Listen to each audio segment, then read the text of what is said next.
Really? What else do you want?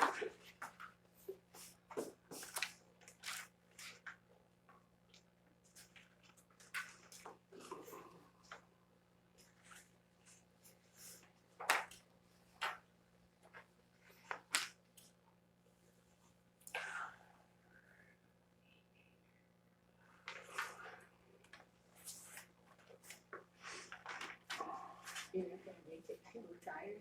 Huh? You look tired.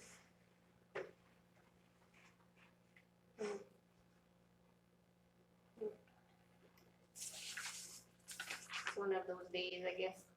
I get it.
Is that right, 5:30?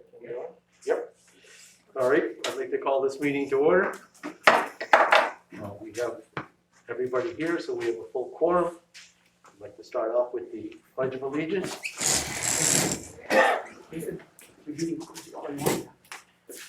I pledge allegiance to the flag of the United States of America and to the republic for which it stands, one nation, under God, indivisible, with liberty and justice for all. At this point, I'd like to ask for a moment of silence for a fallen officer at the Capitol last week, and a peaceful transition coming up here on the 20th of January. So if I can have just a moment of silence.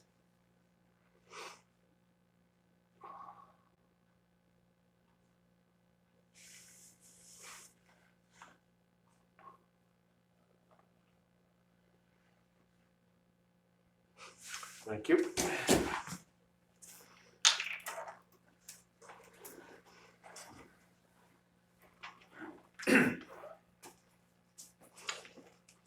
All right, public participation closed to in-person participation via written comments. This portion of the meeting is to allow the public to inform the board regarding their concerns.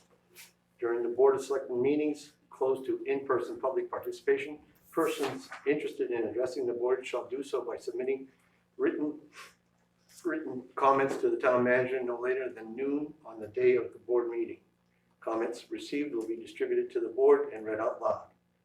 Please be advised that the individuals addressing concerns will be placed on the board's next regular meeting agenda unless the issue addressed is one of an emergency nature. The chairperson or acting chairperson will use his or her discretion as to whether action on this particular issue should be taken at this meeting. Items regarding personnel issues or town employees cannot be discussed in open session. Board meetings can be viewed live by accessing the link on the town's website at www.townofmadawaska.com or www.stjohnvalley.live. Do we have any? Yes, so you provided written comments from two people, Lori Bouchard at the Bakery of Me and Okay. Paul Sear. Okay. You've been provided those comments, and one of you guys can read that out loud. Yep, I'm gonna take care of Lori here, and for Paul, I think Lori will help us out. So Lori Bouchard wrote to the to the board. Actually, the letter's addressed to the town manager. The personal property tax assessments are being made on closed business illegally. Per statute, personal property taxes are assessed on business property in use on April 1. The current tax bill is for businesses, as there will be no business property as of April 1, 2020. Apparently, our town manager, as this letter reads, is legally assessed first. Businesses who do not exist on April 1, 2020 would not have a legal tax bill due for the tax year. I would hope that the board and the town manager would follow the law and remove the bill and liability that I hope was simply issued and pursued in error. I appreciate your time and attention to this matter, and I'm looking forward to your response. So this letter was written and sent. One was sent to the town manager, addressed to the town manager. The second letter is the same, sent just a few minutes later, but this one is sent to the town. And so we're all looking for an explanation of why we have two letters here. One addressing the town manager directly is the issue here, and the other one that's sent to the board addresses it directly to the town. Do we have any kind of explanation? I'm assuming that this letter pertains to somebody on the board here. Well, why does it matter why we have to or not? Just respond, I mean. Do we have any discussions about these letters? Mr. Picard, do we have anything here that is relevant that we need to discuss more than what we just brought up? If you do want to decide to talk about the subject, it's up to you as a board chair if you want to address this now or at a later meeting as the public participation statement. I understand, yes, suggests. correct. I'm sorry to relevant. I'm sorry to have forgotten that. So we're looking for an action item here that this would be brought up on the next meeting. No, Mr. Chair. It was discussed in Article 8. Yeah, we're gonna All right, discuss so it why afterwards. would we have not just brought this up on Article 8 instead of doing this under? Because it's public comment, public participation. That's why. So now, do we want to discuss this any further tonight under Article 8? So as we face Article 8? Thank you. Very well. You have another one there, you asked me to read it, do you still want me to read it, or you could? Yep, no, go ahead, if you can, this is, no, I'm okay. Go ahead, Bill. Public participation comments by Paul Sear, January 12, 2021. I wish to go on record as opposing the decision to close in-person public participation comments for this meeting or any future meeting. I also oppose the closing of the meetings to the public. There are avenues to allow the public to participate live via social and electronic media, and a system to allow for that should be set up as soon as possible. I also would like to state that I believe the agenda articles 10, 11, and 14 do not meet statutory criteria for discussion in executive session. Specifically, none of the articles, and I quote from the statutes, indicate the precise nature of the business of the executive session. I will close my comments by reading the following from the main revised statutes. 403, meetings to be open to public record of meetings. Number 1, proceedings open to public except as otherwise provided by statute or by section 405. All public proceedings must be open to the public and any person must be permitted to attend a public proceeding. 405.4, motion contents. A motion to go into executive session must indicate the precise nature of the business of the executive session and include a citation of one or more sources of statutory or other authority that permits an executive session for that business. 405.6, permitted deliberation. Deliberations on only the following matters may be conducted during an executive session. A, discussion or consideration of the employment, appointment, assignment, duties, promotion, demotion, compensation, evaluation, disciplining, resignation, or dismissal of an individual or group of public officials, appointees, or employees of the body or agency, or the investigation or hearing of charges or complaints against a person or persons subject to the following conditions. E, consultations between a body or agency and its attorney concerning the legal rights and duties of the body or agency, pending or contemplated litigation, settlement offers and matters where the duties of the public bodies or agencies counsel to the attorney's client pursuant to the Code of Professional Responsibility clearly conflict with this subchapter, or where premature general public knowledge would clearly place the state, municipality, or other public agency or person at a substantial disadvantage. And this, he didn't send this. Do I need? No. I don't need to read all this.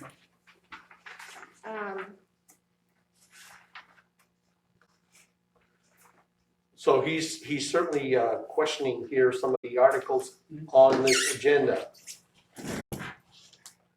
If I may, Mr. Chair? Yeah. I did send and I informed you that in your Title 1, Chapter 13, subsection to his, he already got legal correspondence on that I forwarded to you just moments ago. Mhm. So,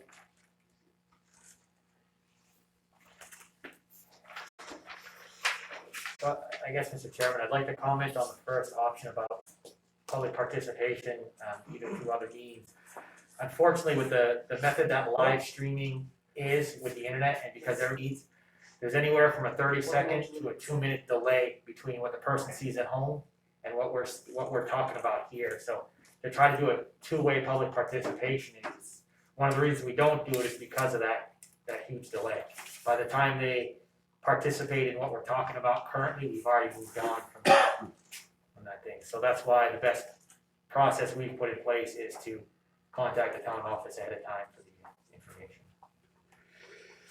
Anybody else? Yes. Yep. The agenda for tonight's meeting is very long. It will be impossible to conduct all the matters and business at hand. Those responsible to put together the agenda and to call for meetings as needed. Select person Lori Gaino addressed this in the past with majority board support, but the responsible parties have not followed through, but we need increased frequency of meetings. Are you bringing up another item on No, I just want to make the chairman and the town manager aware that we are in need of more frequent meetings. And at this point, we'll bring right up? people, we have never seen in excess of 20 people.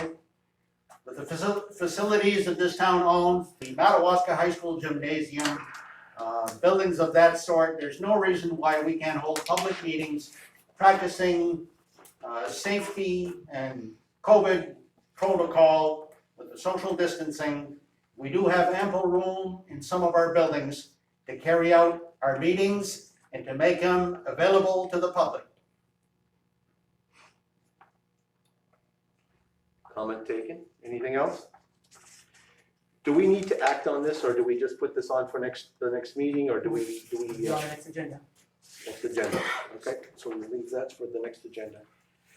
Okay, as discussed with our board members prior to the meeting, I'd like to move Article 14. So I have something for public participation. Oh, I'm sorry, yes, you did say that, yes.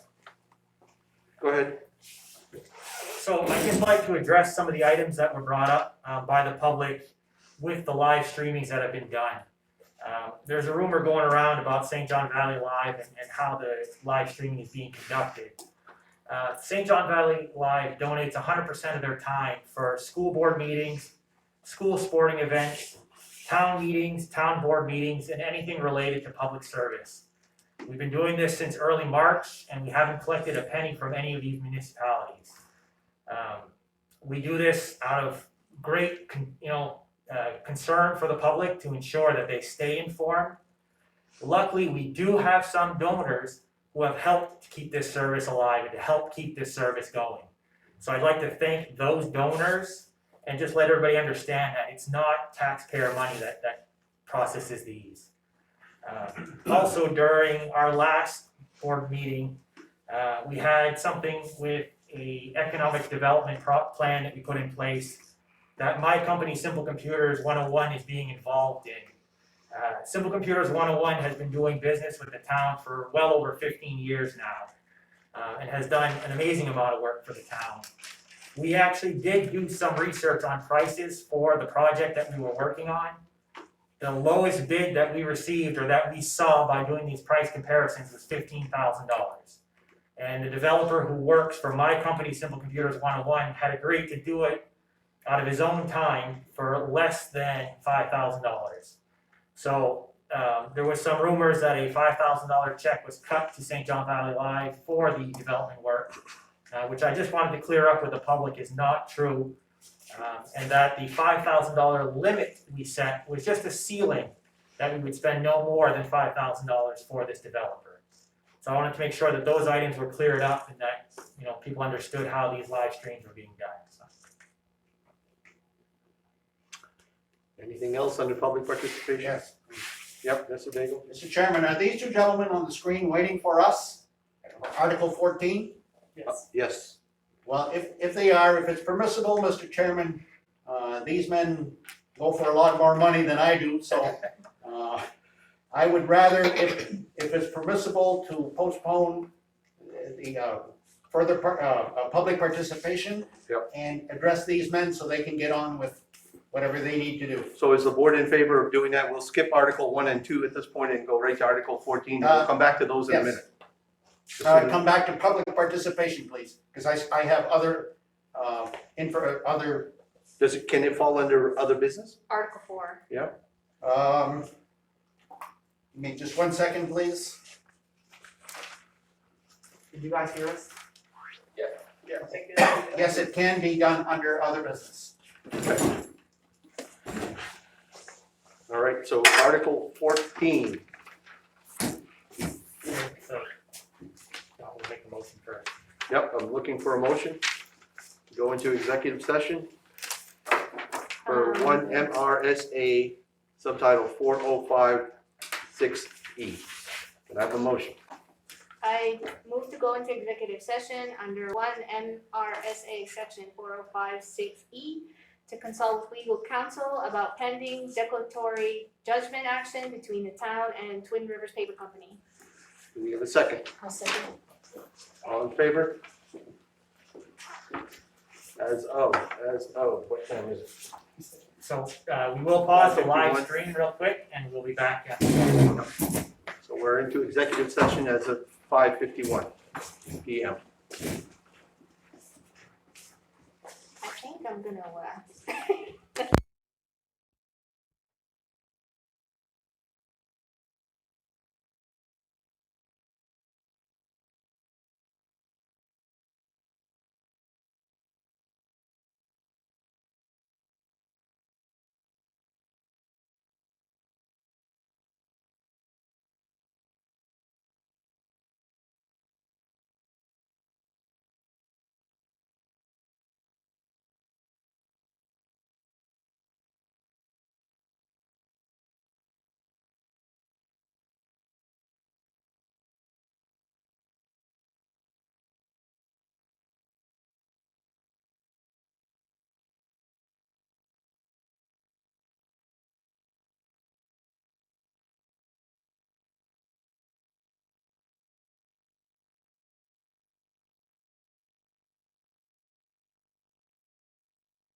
I need a motion to come out of executive. Do I need a motion to come out of executive? Yeah. I do. Okay, we're live. So we're coming out of executive session. I need a motion. I'll motion to come out of executive session. Do I have a second? With no action. No action. No action. All in favor? Opposed? We've come out of executive session Natalie, right? at 6:33. What issue with the keep solving the weather meeting?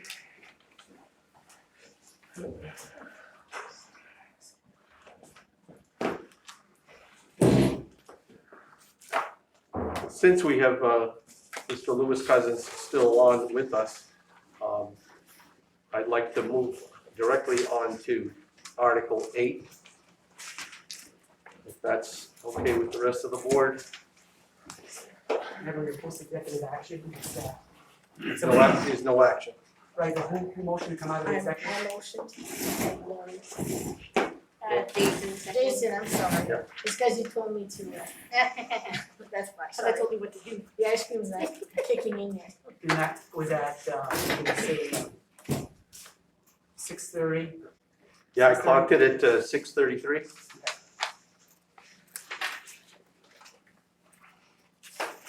Okay, so again, because we do have Mr. Lewis Cousins with us here this evening, if you don't mind, I know we're skipping around on the articles here, but I'd like to move on to Article 8. If we have no objections. So Article 8. Consider an application for abatement of property taxes for personal property, account number 248. Do I have a motion? I will motion. Second? I'll second. Discussion? I think Dan wants to start the discussion. Dan? If Yep, I may. Yep. So that Mr. Cousins can see me. yep, go ahead. You see me now, Mr. Cousins? Thanks. Yeah. Very good. Good evening. Good evening. According to the MMA manual, the person that's bringing this to the board, I apologize that this involves a selectman tonight, but the MMA manual says that I'm to rise to my feet, to address the board, tell them who I am and what I'm here for. My name is Daniel Daigle, and the nature of my business to the board here tonight, I hereby refuse to acknowledge or accept this personal property tax bill. I would like to request from this board, when they take action on this, to declare this personal property tax bill to be null and void based on the information that I am going to present.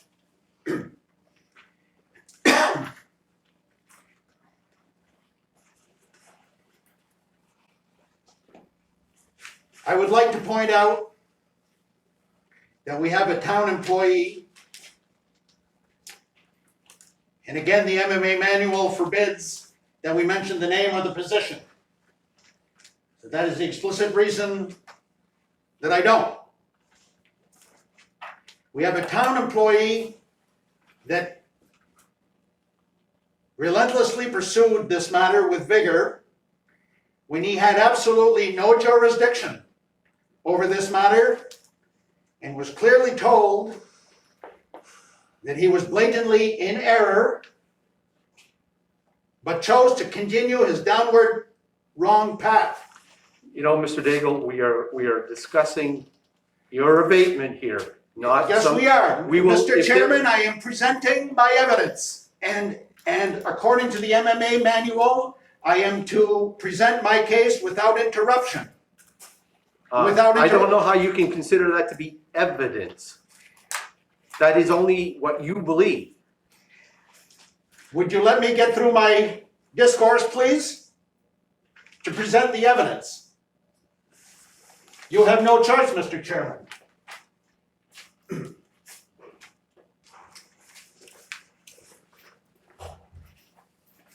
I'm sorry, Mr. Lewis, that I don't have one of these for you, but I'm positive that you have all this information right on your desk. Can I ask a question, Dan? Yes?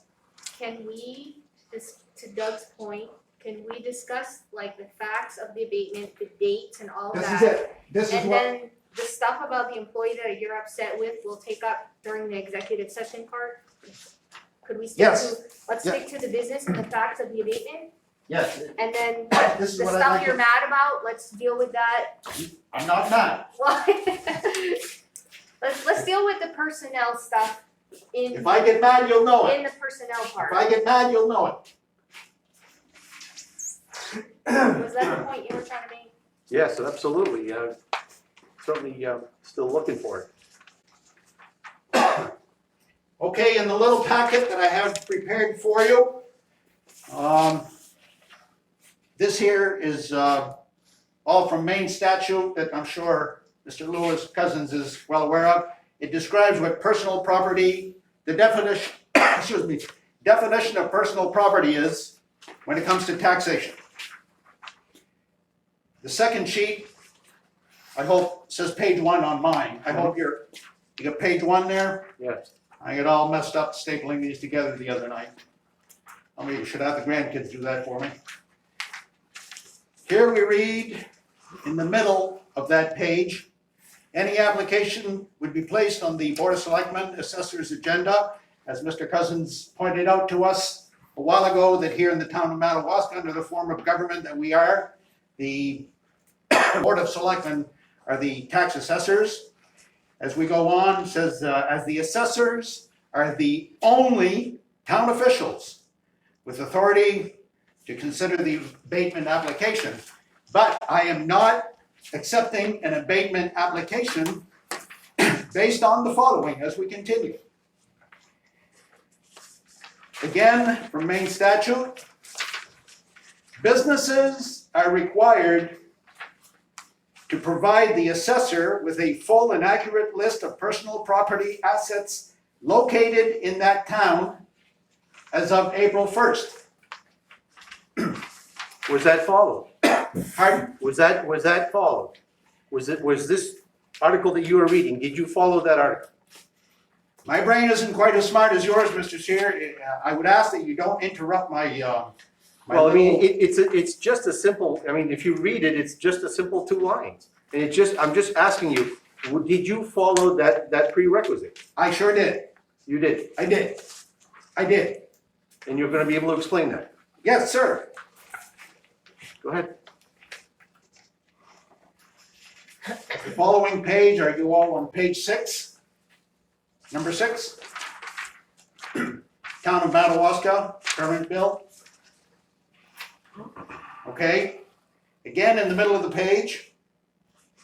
As per state law, the ownership and valuation of all real and personal property subject to taxation shall be fixed as of, Mr. Cousin, April 1, correct? Good, glad we agree so far.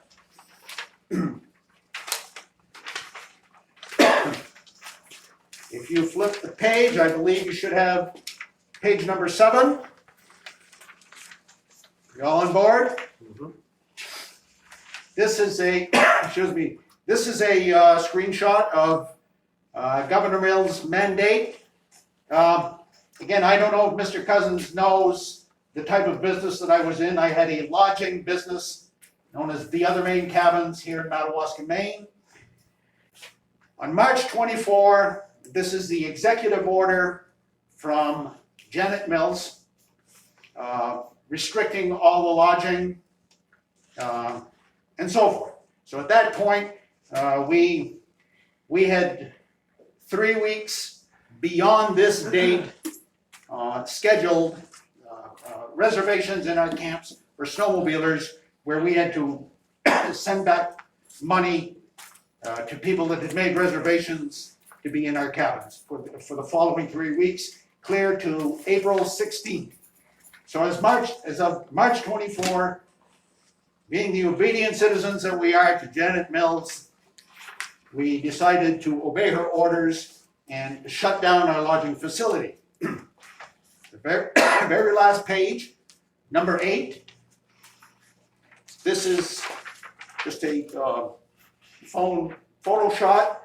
This is Maine revenue sales tax, where we would pay 9% Maine lodging tax for our cabin rental business. And our schedule had been recently changed to a quarterly schedule to make our payments to the state, the 9% Maine lodging tax. If you look in the upper right-hand corner of my first quarter, there's a line there, out of business. You see that checked off? Date closed. Remember that the governor's order to restrict lodging was on March 24. The closure date of the other Maine cabins is March 25, the following day. Therefore, as of April 1st, the other Maine cabins did not exist.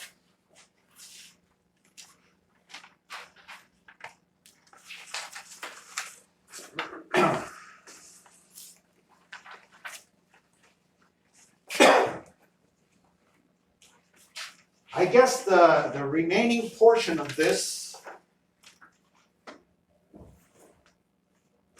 since select person, Laurie asked me to try to separate the two issues here.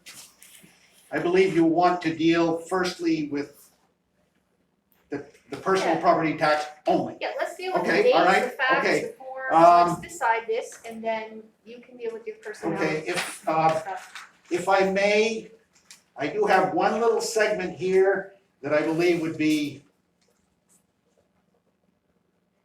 most important for Mr. Cousins to be in on. You guys are gonna mess up my program here. All right, Mr. Cousins, this is the letter, this is the email that you received from Mr. Gary Picard. Do you recall that letter? I've gotten a few, but is it Oh, a few, I only got one. You're a lucky man. is it your application for abatement? I'm not looking for an abatement. I'm looking to make that bill null and void because my property is not taxable on April 1st. We were out of business. Now, okay, can I explain? I had here, just allow me if you please. I have scribbled here that the email sent to Mr. Lewis Cousins forwards erroneous and falsely represented the details of the transactions between the Daigles and the buyer of the other Maine cabins, Karen Thompson. Again, I would have liked to have carried this out sequentially. But in the letter that Mr. Gary Picard sends to the tax assessor. Are you a state tax assessor? What's your title? I'm a municipal tax assessor. Can you tell me the date of that email? January 6th.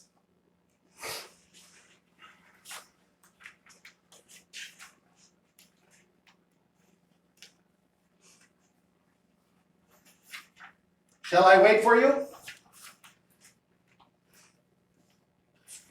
I have it, and what I have is the application for abatement of property taxes. Okay. As I continue, the email, before I get myself into trouble, Lori, would you verify? You want me to help you? Well, I just need to verify that again, you know that I'm not too savvy with these email things. Did this email come from Town Manager Gary Picard to Mr. Cousins? Yes. Okay, I would like to tell you something though.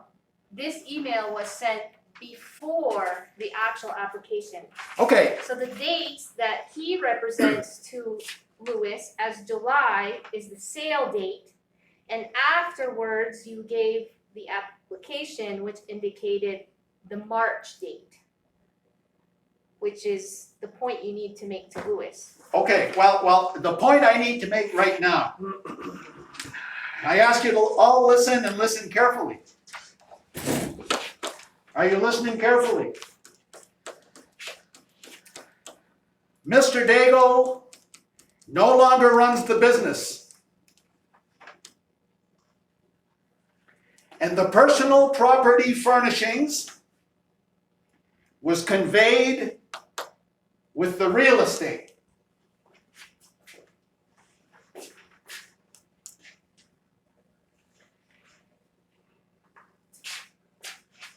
I forgot it home on my desk, but that's all right, I can produce it at a later date. But there are two selectmen present here tonight that did see the purchase and sale agreement from attorney Bob Belfler as to what was agreed upon between the Daigles and Miss Karen Thompson at the sale of the camps. There were a select few items that are in the purchase and sale agreement from Bob Belfler with Mrs. Thompson that specify a select few items that are being sold to Miss Thompson for an undisclosed amount of money. Now, what I would like to know is how Mr. Picard can tell this gentleman trying to steer this man to come up with an answer to his likings by misleading you, sir, by telling you that the personal property furnishings were conveyed with the real estate. There is no way that Mr. Picard could have known that.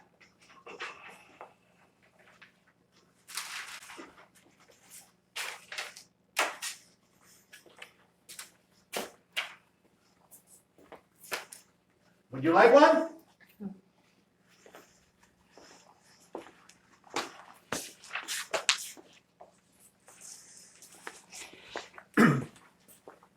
I apologize for the poor photo quality, but that's all right. It's just so that you can see it with your own two eyes. In the first photo, we have a large taxidermy specimen, large moose head that comes out of the Moose Chateau, our larger cabin. You can clearly see that this moose head is stored in a bedroom. This would be in my youngest daughter's bedroom in our personal house, because we had no place else. You know, Mr. Daigle, if I can ask.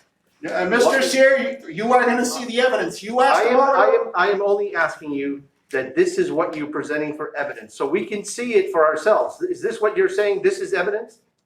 Are you telling us? Mr. Sear, I am telling you that the contents of the cabins was not in the cabins on April 1st. That's And what this is your proof, this is what we're gonna use. I don't need you to go through every item here. we are gonna go through every We item. don't need to. We are going to. No, we're not. Yes, we are. Why would you want to present every single item here as we can see them already? We see them. We No. don't To need show to you- discuss these. Vice Chair, some input, please. There's no reason here, Mr. Daigle, for you. There to- is reason. Why? Mr. Picard is saying that the personal property was conveyed with the camps, which I is a, understand that. which but is a you're flagrant giving- lie. I understand that, but this is what you're giving us for evidence, so we have it. We don't need to go through No, every item. No. At the presentation, so that this board can make a clear assessment and a clear decision as to where this is going. So you are going to view them, Mr. Chairman, against your will. The next photo is all of the furnishings, all of the linens, all the blankets, all of the bedding stored in another bedroom in my personal house. The next one is another bed that's in a We need third to go bedroom. faster than that. Please, go. Can I ask a question? Yes. Can I- Yes, Could you ask us, okay, your point is that all of these things were not in the cabins anymore. correct. You shared that with me. I sure did. I believed you. I have no reason not to believe you. Okay? Why don't you ask us first if we believe that before you make us look at every picture of your house? Simply because Mr. Sear asked me 15 minutes ago if I had evidence, and I do have evidence, and you now have it in your hands and you don't want to look at it. No, I don't. That's I don't not need what to- we I said. don't need to look at We it. said I we're just gonna need to- look at That's it. what you're saying now? That's You're not telling what- me you don't want to go through these? I'm You saying don't want I to see can do the that on my evidence? own. You got your earplugs on? You I got your can look at blinders this on? on my own, Dan. I don't need you to go through every one of Okay, them. well, do you see clearly that Mr. Picard lied to Mr. Cousin? Do you this- see that? Do you see this in here? Pardon? Do you see that comment in here? Do you see that there's any, what you're showing us here, is that what you're showing us? That he lied? Yes, absolutely. Absolutely. So why do you, It says here, this is the email. Mr. Daigle no longer runs the business. The personal property furnishings was conveyed with the real estate. That is a flagrant lie to mislead that gentleman right there. That's what that is. Mr. Daigle, I look at this and it's a picture. It's only a picture. It shows me nothing more in time, in date. It just shows me a picture that you took of these items at whatever time was convenient to you. I do not see anything here other than pictures. I understand that these are still your pictures and they are still your property. But here, looking at this evidence, this shows me very, very little other than the fact that you took pictures. And do you believe this? What a show. Yeah. The point of this matter is, Mr. Sear, that man lied. He lied. And by advice of my attorney, Mr. Bob Belfler, not to open publicly the purchase and sales agreement.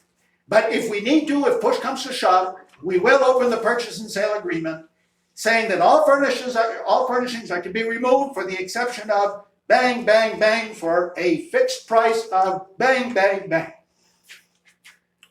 It's in the purchase and sale agreement, which is a legal document prepared by Robert Belfler, who is meticulous when it comes to these matters.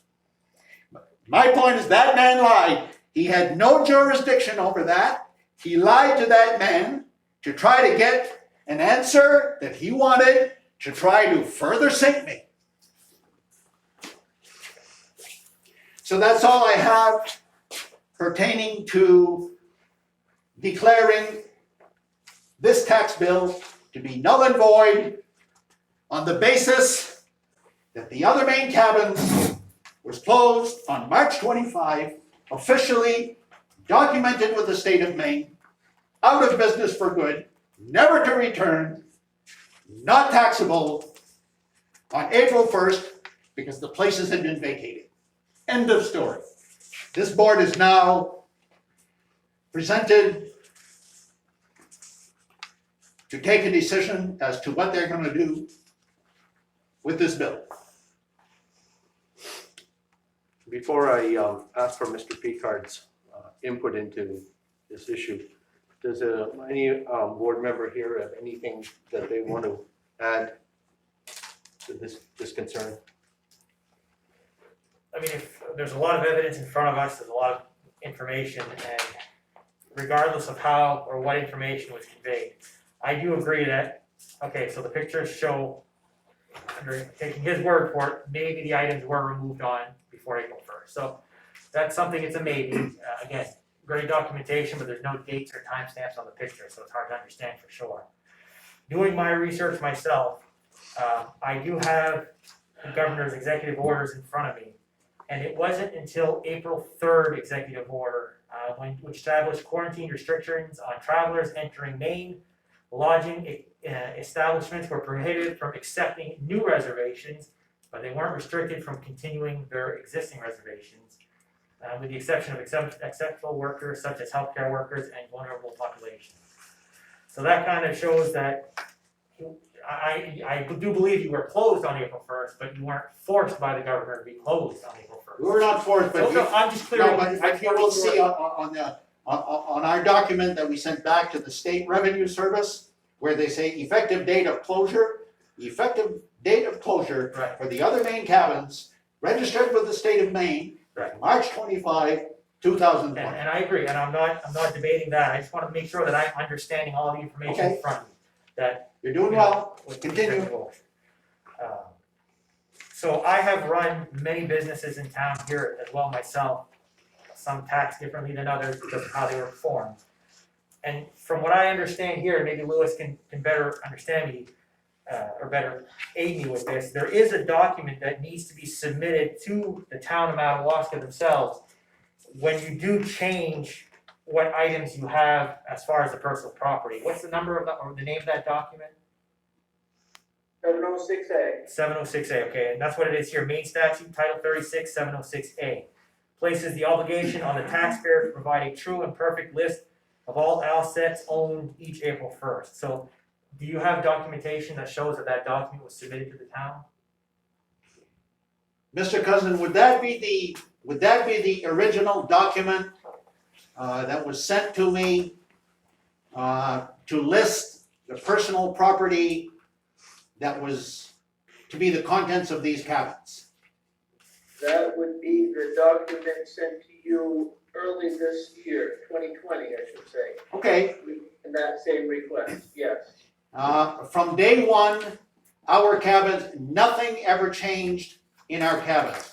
We never deleted, we never added, we never subtracted. Same, I sent the document in, no changes. So are you saying that in the year 2020, when you received that request from the town of Madawaska, that you did return it in 2020? I cannot tell you for certainty, I really don't know. I'm not a bookkeeper, I'm a builder. For the record, there's no record of it at the town. Okay,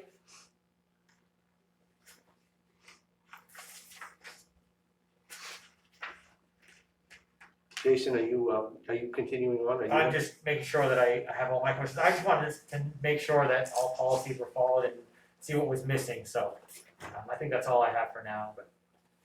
All right. Mr. Cousins, is there anything else that you want to elaborate on here on this case? Do you have any thoughts here that you can share with us? Well, if Mr. Daigle is done with his presentation, he does get to go first, and then, we usually take the tail end. I did prepare some information for Gary.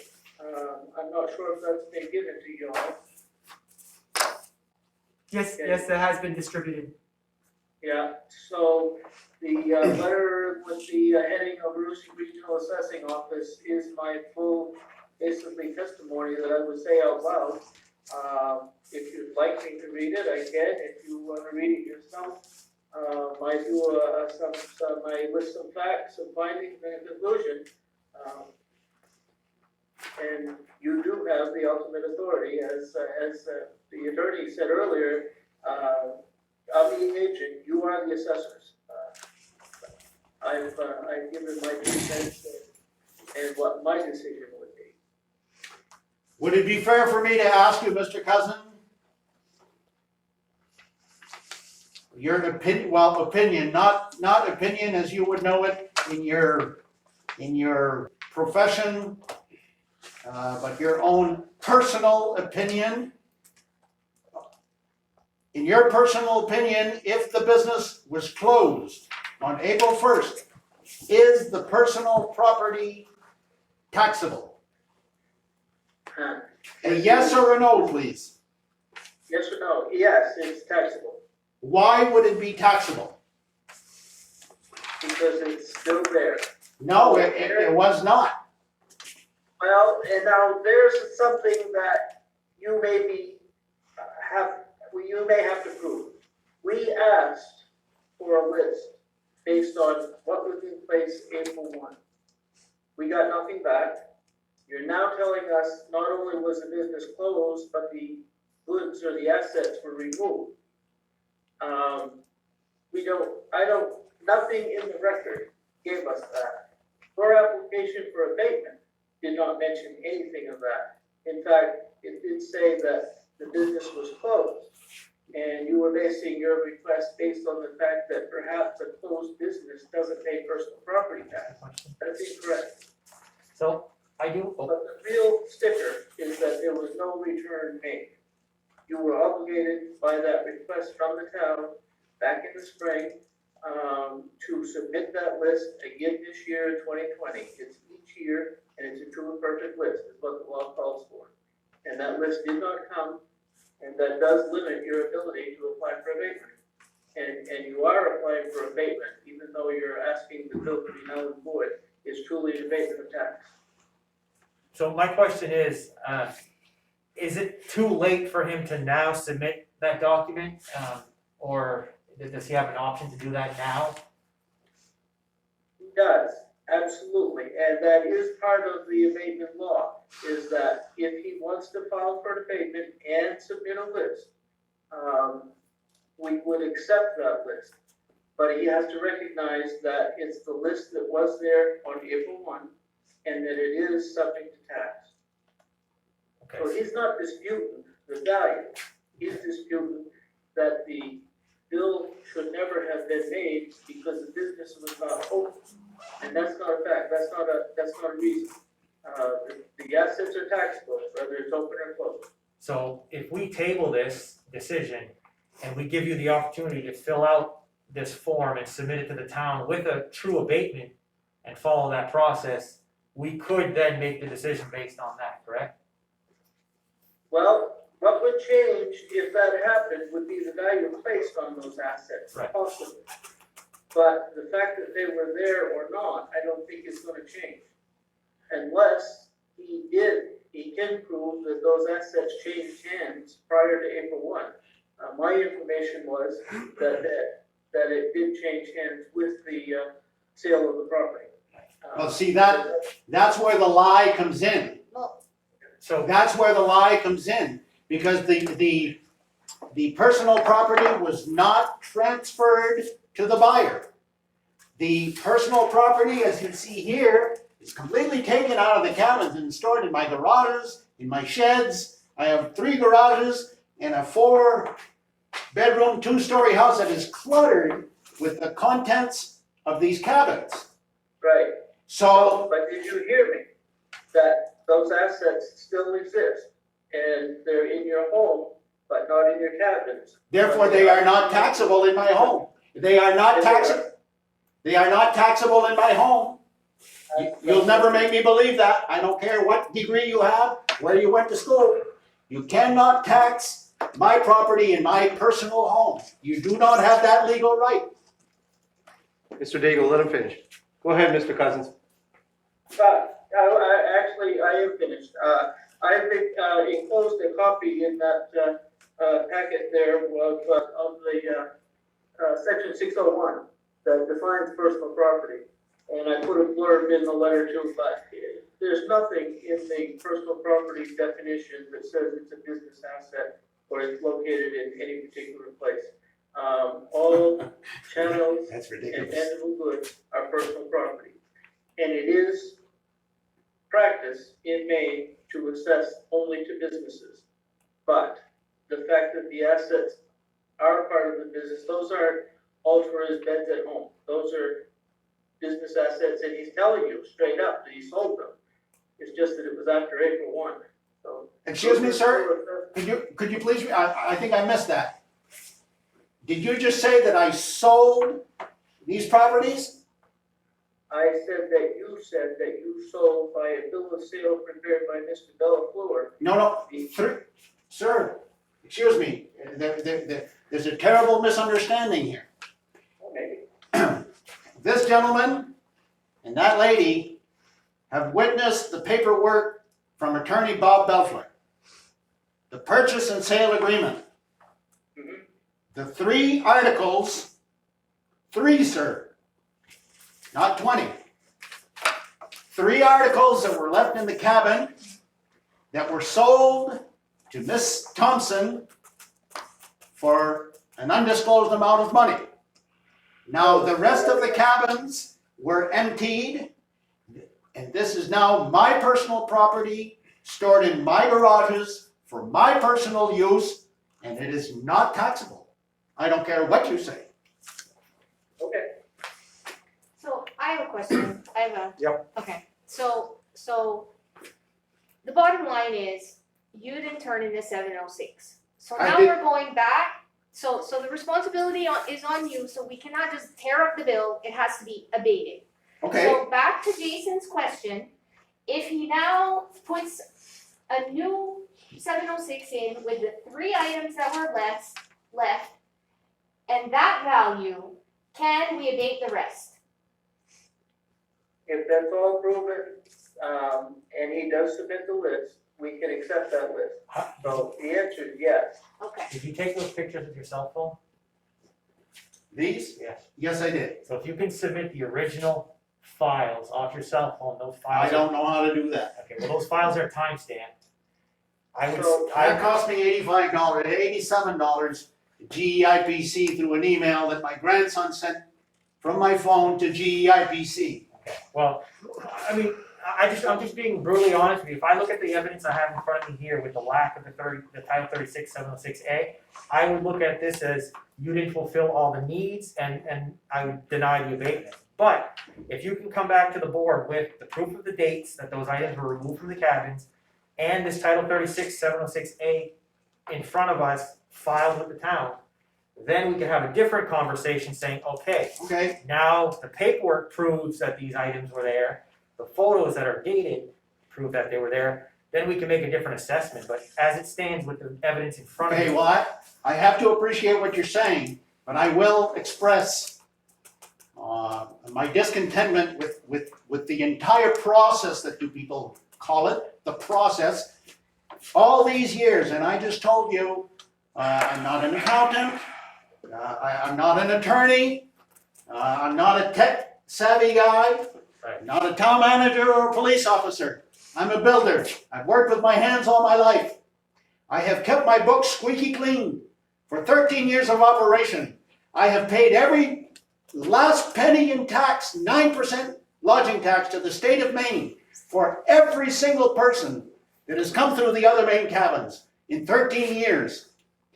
90% of the payments at our cabins was paid by cash that I could have easily taken and stuck in my pocket. But I tell you, as God is my witness, that I have never cheated the state of Maine out of one single penny of tax revenue at 9%. And now that we profess to be a business-friendly community, oh, we're business-friendly, that you're gonna try to hang me now because I closed my cabins on March 25. You're now saying that you should have filed this 704, 706, whatever the heck it is, a little technicality, and you guys are gonna use that to say, no, we're coming down on you with a big hammer. And that's how you people operate. Mr. Daigle. But we're business friendly. Mr. Daigle. Progress. Mr. Daigle. Progress. Mr. Daigle. I'd like, Mr. C. You are addressing somebody here when you look at them as if they are the guilty party. The guilty party here is only one. There's The only guilty one. party is The the one man that person that lied. did not, that The did guilty not party follow. here is the man They that did not lied, right follow. here, right All here. right, that's enough. That's enough. Mr. Daigle, just to respond to that, like I said, I've run some businesses before and I am nowhere near an accountant whatsoever. So I ended up paying an accountant. I paid somebody to come in during the day and say, hey, Mr. Boucher, your I payroll paid- taxes are due. Hey, Mr. Boucher, What? these are, no, I let paid- me finish, I let Go you ahead. finish, let me finish. I did not make up these processes, I did not make up these rules, but I would not feel correct if I didn't follow these rules for every single person in this town, whether it's you, whether it's a large business, whether it's anybody else. I need to follow the laws and the rules that's in front of me, and I am just following what's in front of me here. I'm giving you the opportunity to do what's needed to be able to. Very good. for Thank you me very to much. make my decision. You know, that 706 form, we were just talking about that when we were talking about the mill. They have the same process, no matter whether it's Mr. Daigle or Rivers. 104 million versus $100,000. It's the same. It's the same. It's Oh, the, it's Mr. the Shea. process. You are. Go ahead. Thank you, Mr. Lori. Cousin. Go ahead, Lori. Thank you, Mr. Cousin. Stop by for coffee, I won't charge you. Yeah, hold on. Lori has something. Lori, go ahead. Let him. He's got another comment. Oh, I'm sorry. Go ahead. But I just have one more comment, and that is, we have the application filled out and signed by Mr. Daigle. There's no mention of any of that in there, and we're operating off of this application. Secondly, what he has told you folks there is a copy of a purchase and sale agreement. We closed on March 24. There's a prepared purchase and sale agreement, but that's not the sale. The sale happens when the money transfers, and there's where our date is crucial. It's the guy who owed it on April 1st that gets assessed on that property. And if it was Mr. Daigle, it's him, and if it was the new person, it's them. And that's kind of carved in stone by statute. Thank you. Lori, go ahead. So Dan, I just wanna kind of answer to your thing too. I don't, honestly, whether this is date stamped or not, for me, it's enough evidence, just so you know, because I know when you emptied your cabins and like, I know it's above board. My thing is that you did fill in a 706 prior, you had one back a few years ago. I looked into some of this stuff, and all I am thinking, because somebody I know that I've been trying to listen to has told me, go by the book, go by the book, go by the book, it never fails if you go by the book. And here we are having a selectman with an abatement. I would give you the money out of the coffers tomorrow. But number one, you're a selectman, so I feel that we do not want to look like we're changing the process or bypassing the law or the process and making special favors just because we like you or I like you. So I just want you to understand that's, Can I ask you an honest question? yes. From the first day I opened my cabins, Mhm. the tax assessor, and I'm sorry, Mr. Cousin, I don't remember his name, but I do remember where he was from. He was from Lewiston, and his wife used to do the hair for the guy that used to own the Gateway Motel here in town, Mr. Tebow. We have that in them. Are you looking for that? Okay, Yeah, it's 2009. that gentleman came to my property, and I told you, I'm a builder, I'm not an accountant, I knew nothing about this, and I didn't know where, so he came to help me out. He's the one that helped me to fill out that form the very first time. So I asked him, so is this a one-time deal? He said, no, the town is gonna send you a form every year, and if you buy or change or add to the cabins, just fill it in, the value. The first few years I did that, and he said, if there are no changes, it's perfectly acceptable to write no change and just send it back in. Right. Okay? Yeah. So to be honest with you, I do know I didn't do that for a number of years. I was in business for 13 years. The last few years, it was like, hey, look, I don't deal with this stuff every day. And if there was a problem, Mr. Cousin, you say that I believe you've checked. Mr. Peakard certainly checked. If I did return that form this year, if there was a problem, why did they not reach out to me? This is not something that I'm familiar with. I'm not. And if you people have zero appreciation for that, don't you come out on the streets and say that you're business friendly. Don't you dare. We're giving you the opportunity to. Yes, I will. Thank you. So perhaps then, as a board, we need to look at the letter that goes to the businesses and we need to see if we could do more. But the fact is that whoever wrote that letter however many years ago, and it goes out in the form and the process is the process, and the law and the statutes are the law and the statutes. So we're just trying to follow what we're supposed to do. Why do they not Whether follow it's up? you or other businesses. If I'm on the record books as filing these forms every year, if I failed, I don't know when I failed. I really don't. It might have been a year, might have been 5. I really don't know. I was a one-man operation. I was a cleaning lady. I was the fireman, I was the cook. And I had a lot on my plate. And if there was a problem in the past, why did town hall not notify me, say, Dan, is there something going on here? Dan, this was not a problem. You just stated, and many of us that have been in business have done the same as you have. You know, You never closed a business.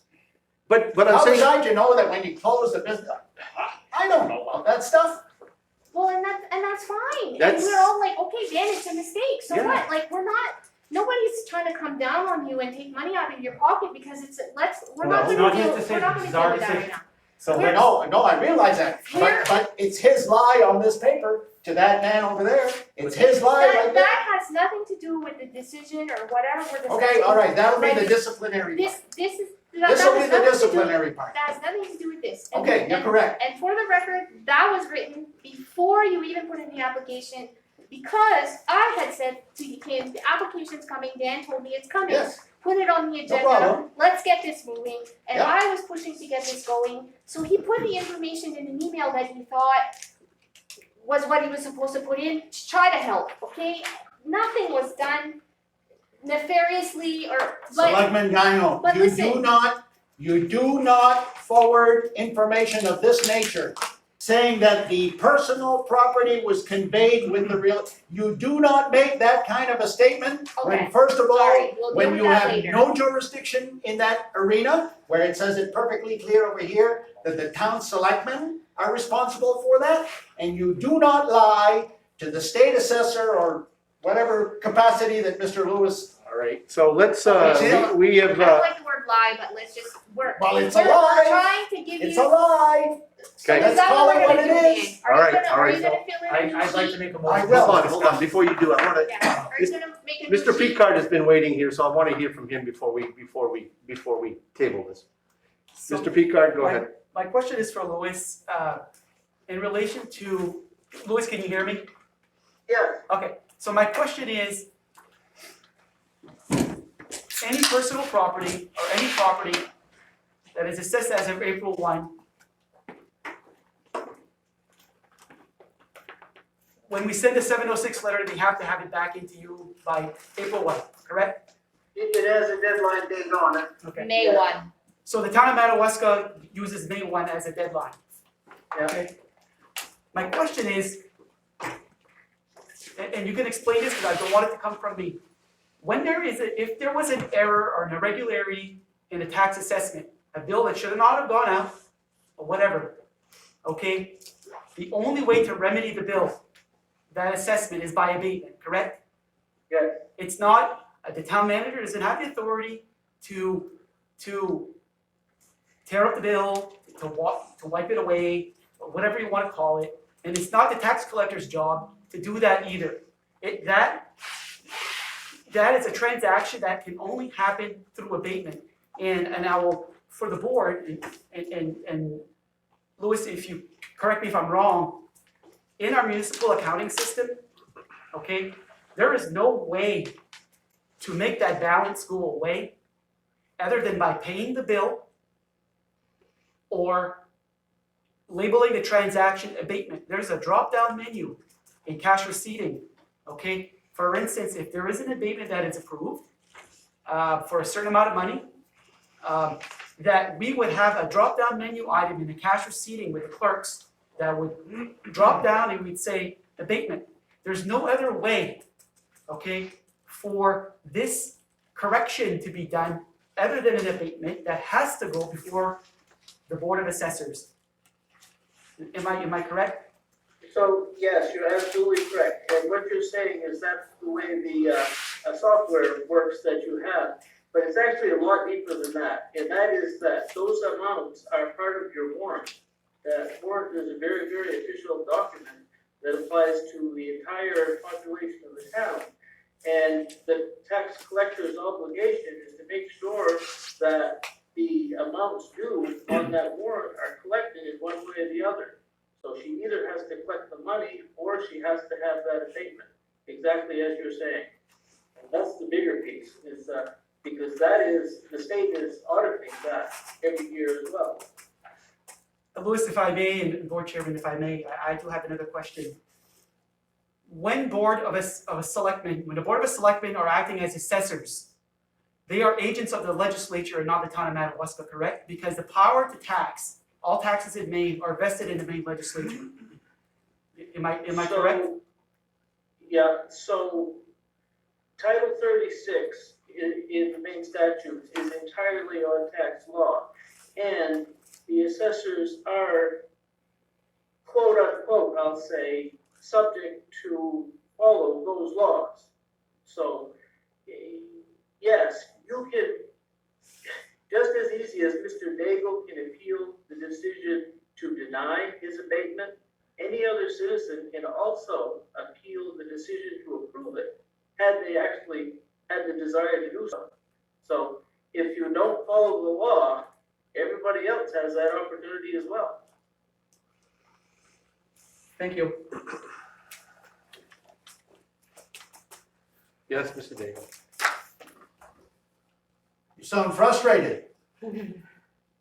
We're 5 people here, 6, 7, 8, 9, 10 people. That one there in the corner there, he goes at a higher price than we do. But how many hours and tax dollars have you wasted to try to collect, Mr. Peakeye? $115. Oh, absolutely. This is not the issue at the moment.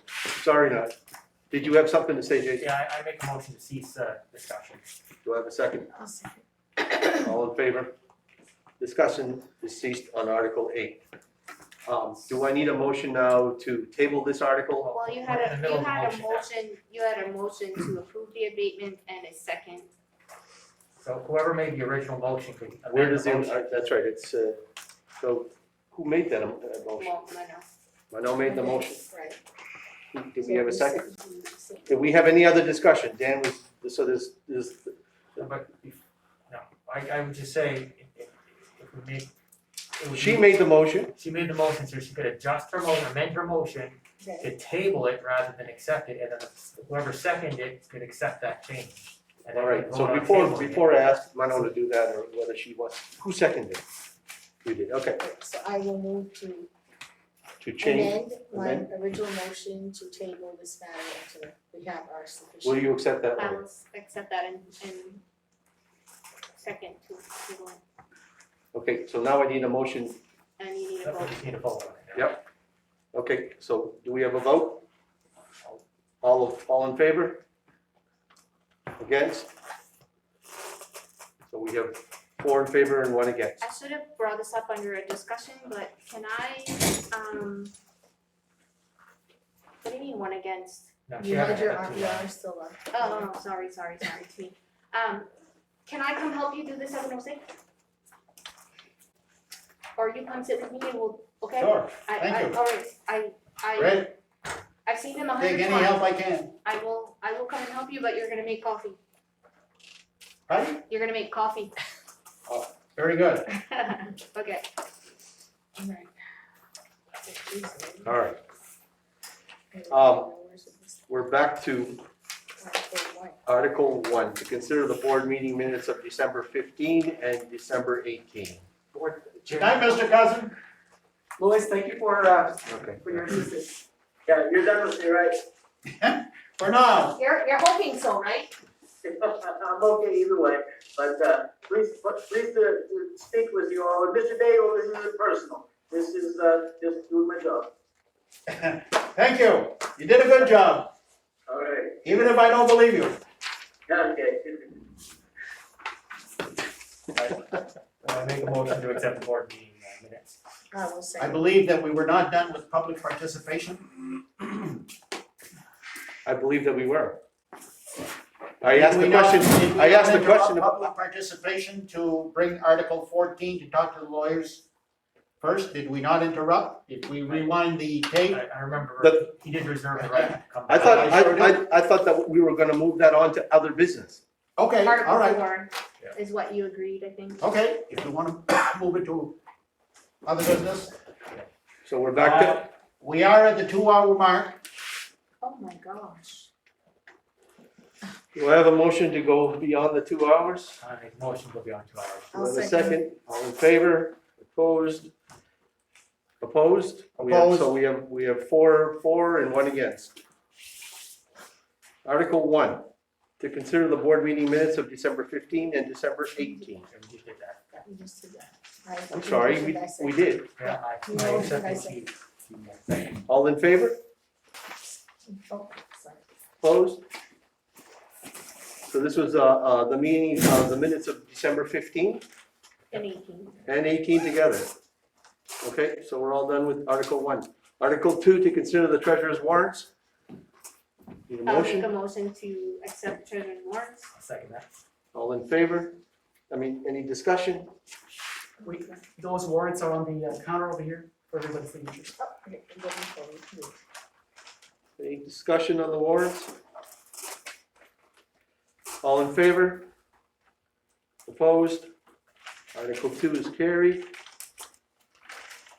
I'd like to table Article 3 to the next meeting to consider the town's 6-month financial expense and revenue reports. I think that probably merits some discussion, and it could take us a while to go through that, so if you don't mind, I'd like to I table make a that. motion to table Article 3. Do I have a second? I'll say. All in favor? We're going to table Article 3. Article 4, other business, board member updates.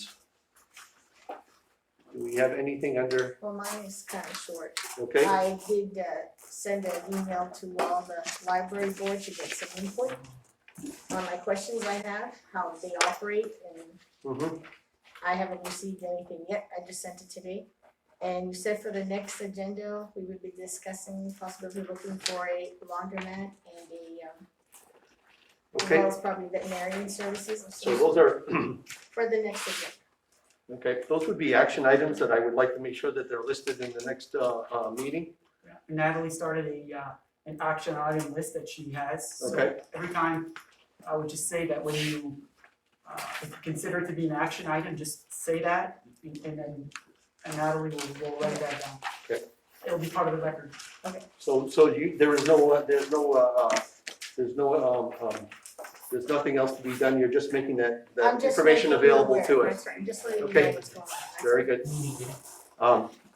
The thing that I'd like to just make our audience aware here is that we have discussed the fitness center and the multi-purpose as far as opening up those businesses for folks. And it is with the consensus of the board that we keep those closed for the time being. We are gonna review that, I would think within the next month, but for the time being, they will stay closed, for the record. Mr. Daigle, did you have something else? On, Other business? yes, I do, quite a bit as a matter of fact. I would like to finish on Article 8. I look to this board to vote to take disciplinary action against the said employee by way of letter of reprimand placed to remain in his file until the expiring of his current contract or less, should he be terminated or resign on his own. One simple letter of reprimand for failure to meet an acceptable level of performance. This is executive session material. Now, You know, we are talking about an individual here? he elected to do the executive sessions. We all got the email We're on not that. there yet. We're not there. Not there yet. Well, we'll take it up then. Before we go any further, Mr. Chairman, on the agenda, don't sigh like that. It is not professional and it is not acceptable. Mr. Daigle, we are trying to follow a format here, and you're Okay. jumping from Okay. one article to the other, and it does frustrate this board because Okay, all right, fine. we have to That's what stop paid you for. every time. That's what you're paid for. Now, on your agenda, you have 2 executive sessions, Yes, Article 10, Article 11. yes. At the previous meeting, I clearly asked for 3 executive sessions. You asked me specifically at the last meeting, what are you asking for, 2? I said 3, and you repeated, you're asking for 3 executive sessions? I said, yes. So I don't know where I stand. I don't know, because there are 3 separate events that need to be taken up, and I need to know which ones were taken up. Well, We're not ready for that yet. That is not part of the discussion here and what we're talking about. Okay, But you and I have addressed each other, and I have questioned you time and time again through many different formats, whether it's through other board members, through phone calls to you, through trying to meet with you directly on the street, and you've never responded once to what you were trying to refer to. I don't have a statute here. I don't know who you're talking about, what you're talking about. at the last meeting, Mr. Chairman, I noted. Mr. Jason will back me up on this because he spoke up at the last meeting. At the first meeting, I asked you to put it on for executive session, and you ran from me and you didn't. It didn't appear. So at the second meeting, I asked you a second time to put it on next meeting's agenda. And you told me that you needed more information. Review the tapes, sir. And I'm not disagreeing with you. I Well, just never got it. Don't squint and shake your head as if But I I'm never lying. got, all right, let's keep going. Let's keep going. Now, no, wait. I'm going to explain. No, I need to explain know- that when we get to that article. We're not there right now. We're under other business at this point. He wants to add one. No, I don't want to add one. You're supposed to have 3 on here. I'm There's supposed to only have two. 3, Well, and you there's can 2 that request- appear. You can I just need, request- I just need to know which 2 they are. That's all I'm asking. I asked for 3, and I told him, Well, they want it in public, so you can add one and we can just get rid of all 3. is at it once. acceptable Let's to not add pass this one on here? To the Do next we do night. what we want to? We don't follow the rules. I don't know what the rule is on that. You can add an agenda item. Can we not, under other business? Of course. Of course we can. So, So do you want to add one? Before we vote, I make a motion to add one. But you have to- Okay, I make a motion to add this to the agenda. so will it be Article 11A? It can be. Okay. All right, so be it. you made that motion, Dan, I'll second it, because I know that you wanna get this out and over with, so I'll support that. And are all 3, I know there's an individual in the audience here that also forwarded an email that one of the executive sessions, in my paperwork, is executive session number 2. That the individual, I had asked for an executive session, but the individual forwarded its email this past week, also saying that he wanted that addressed in open session. So is it fair to assume that all 3 executive sessions will be taken up in public session? That's a yes or a no? Or are they related to the same people? Yeah, I don't know that they're related to the same people. He did make that clear, I I certainly did. Dan and I don't agree on any of this stuff, but he did make it clear that that's what it was, so, I mean, I certainly don't wanna be back in this situation at the next meeting. All right, so in order of expediency, we're gonna just say yes, that is the case, that it is for the same 2 people. And we are going to issue these under Article 10 and Article 11. At this point, we've added this 3rd item, which will be discussed in the same manner at the same time. Is that appropriate? Are you talking about the same people here that you were discussing? There are 3 people involved. 3 different people. Yes. Why didn't you just share that with me, Dan? Because you don't listen when I talk to you. You never mentioned that. And I asked you. Well, we'll deal with it accordingly when we get there. We're not there yet. Well- Mr. Chair, Yes. Chair, if there's gonna be an executive session for a different employee, that employee has to be notified and so that they can be present for that executive session. They are present, Mr. Picard. They weren't notified that there was gonna be an executive session related to them. Okay, we can table it when we get to that one.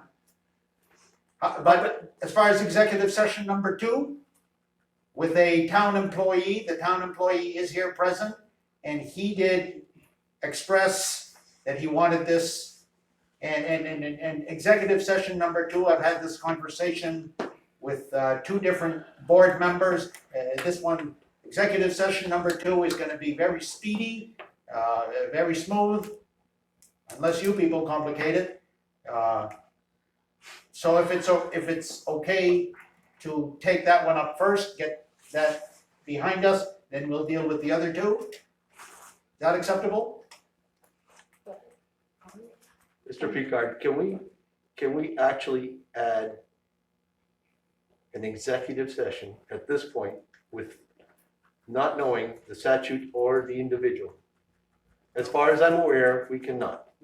No, And So- for a point of discussion, I have to apologize because our discussion was, you get 2 items for one person and 1 item for another person. But you're now talking about 3 different people. Did I or did I not ask for 3 executive sessions? That's a yes or a no. Did I ask for 3 executive sessions? Yes. Good, we got that established. Can we move forward from there? Did you say it was for 3 different people? No, I did not. Okay, well, then I was wrong because when we talked, you told me 1 thing for one person, which you were actually gonna get not even do, and 2 things for another person. Let me You clarify it never if told it, me about the 3rd, so I was No, no, here what- defending you, and I'm wrong. for executive session number 1 and executive session number 3, just for clarification. There are 2 people involved, but only one that will be addressed. If that makes any difference. You, Mr. Chairman, are one that's involved, but will not be addressed.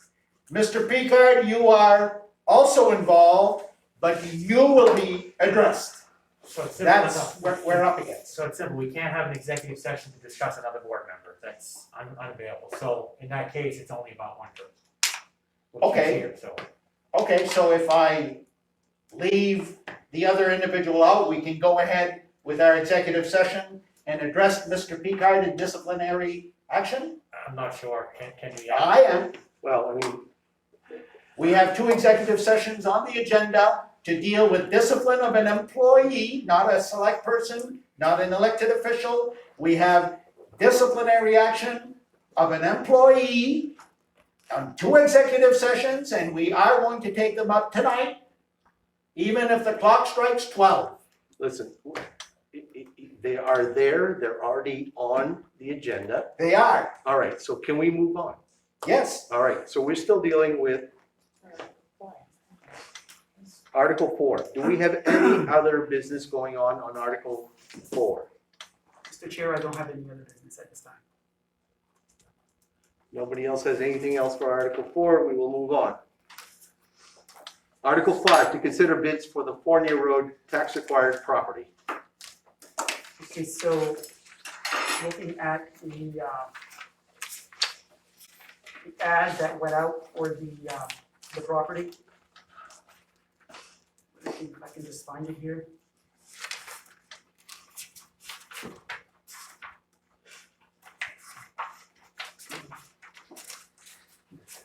That was publicized in the St. John Valley Times. The board at a previous meeting had set the parameters for the sale, the minimum bid, and authorized that to go out to bid, and so we did that. We received 1 bid, that bid was received on December 3, 2020 at 8:32 a.m. And that is a sealed bid. Would somebody want to do the honors of opening that? No, you're I have a there. question, if you may, before we open the bid. Go ahead.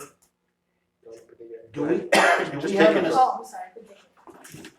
Sure. Do we have an established policy on the posting of tax acquired properties? Is there a legality or responsibility at the town level? Because that tax acquired property was at our November meeting. I'm just curious as to where this needs to be posted and what the stipulation is. There is no policy. Typically, we advertise these ads. I have this ad that has gone out, which is, quite frankly, something that was just taken out of the computer. It's a template that we've been using for a long time. Because I came in and I was interested in the property myself, I would have put a bid in, but I was told that December 18 was the cutoff point for the bids. And I asked, how, when, and where are these bids put out? Because there has always, for 100 years now, there's always been a tax on people that have purchased property for tax acquired property, saying that they got it for nothing. I'm just wondering what we have on the books for a time frame for posting of these properties. We don't have anything, and the So author, who set the date of December 18? the board, and I believe the record will show that either you made a second to that motion, to go ahead and advertise, the property, so To advertise the property, yes, but not the date. The date was part of the motion. Pardon? The date was part of the motion. I don't remember exactly what the motion was, but I do know that you were part of that motion.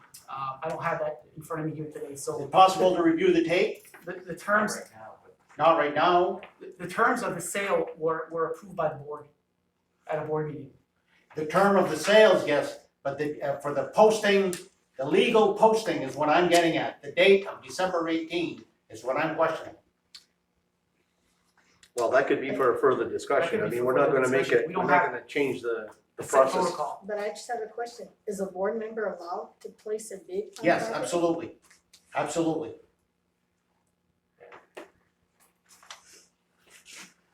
All right, well, at this time, are we ready to open the end?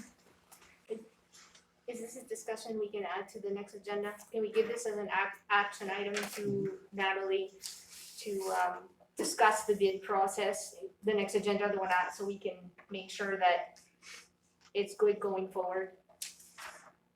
Thank you. So, can I open it? Yes. Yep.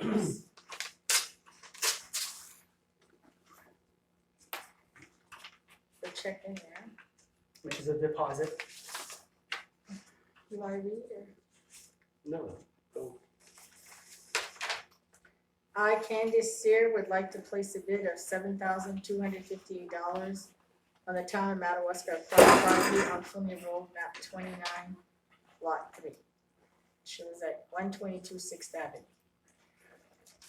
And the deposit is in the amount of the bid, 10% of the bid price? $725.80. Yeah, okay, so it does meet, bid was received in a timely manner, and as far as I'm concerned, the bid has met the requirements of the advertisement. So with that said, the board would be authorized to go ahead and, accept the bid. I make a motion to accept the bid. Thank you. Do we have a second? I will second. All in favor, or any other discussions on that? Is there a discussion, did we discuss that at all? No issue on the discussion, so all in favor? Anybody opposed? All in favor? No, nobody opposed.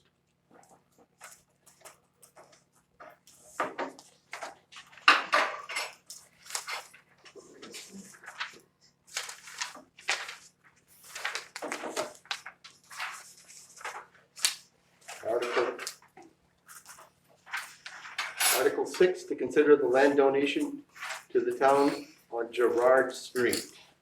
Article 6. So you have, I was approached by Monsieur Jim Clement, who lives nearby, to that property. And he has a strip of land that is on Gerard Street, and I apologize for misspelling in the article there, which should be GER. Which is, I've indicated here from our tax map, and I put like an arrow indicating what that property is. It's a vacant piece of land, it's a little strip along Gerard Street, and that's lot 201B. I attached for you with that the tax card. It's assessed at $1,000 of that land value. There are no structures on that property. So the request is to donate the land, and the town would basically, draw up the quitclaim deed or whatever would have to take place for that donation to happen, if the board wanted to accept it. So that's an offer that I came to meet, that I've got to put before you for consideration. I've given you the information.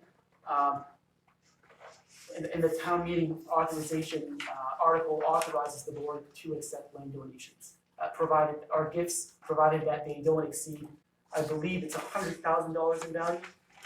So, you would be well off within your authorization to accept this if you so choose.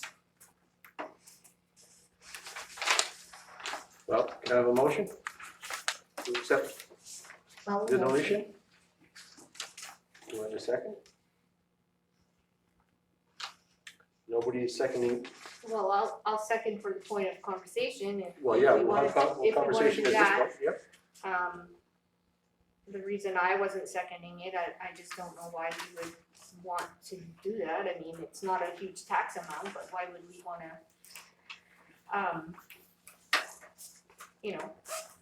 accept a piece of property and not have the taxes on it and there's nothing we can do with it. I mean, maybe they can sell it to the people that are abutting, like there's 2 little lots there.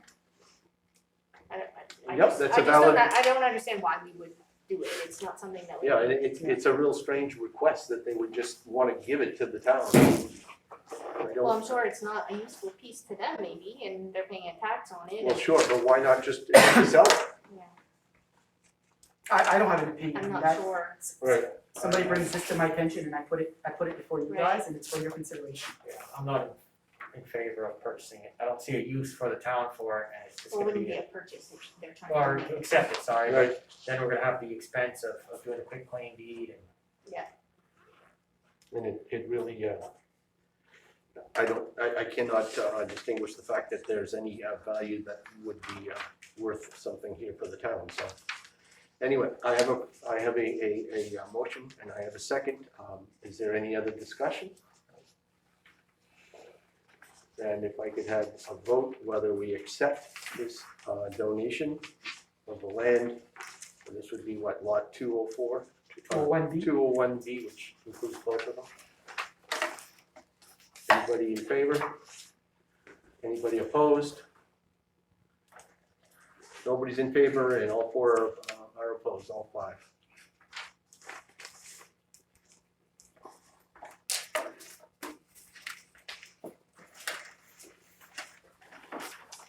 Article 7, to consider a sewer abatement for account 30785. So you have the narrative there. The reason is for this account is this a residential area. It's a trailer water line that came in under the trailer, sprung a leak, and it caused their consumption to skyrocket. We get our consumption data from the Madawaska Water District, and we dump that data into our billing system for sewer. So we base our sewer on flat rate plus consumption, and this obviously is water that never made it to the sewer system. We've approved these in the past, so my recommendation would be to approve this request. Is the 491 for the full amount or just the amount we assume was? Just the amount related to the consumption. So I make a motion to accept the sewer abatement. I'll second. Any other discussion? All in favor? Opposed? Motion carries. I will have, need your signatures on that.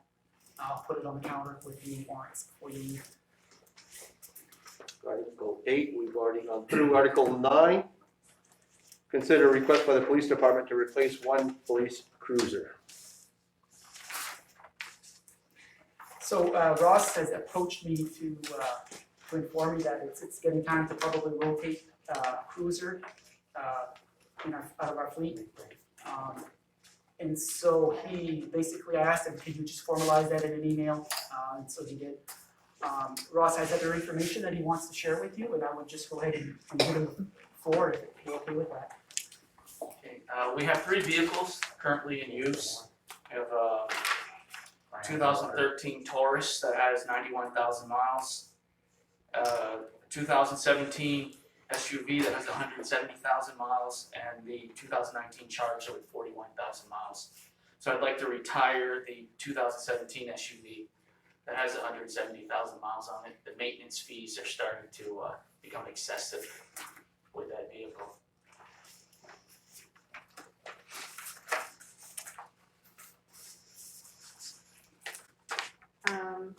I'll make a motion that we allow Ross to seek bids for a police vehicle and retire the Ford SUV.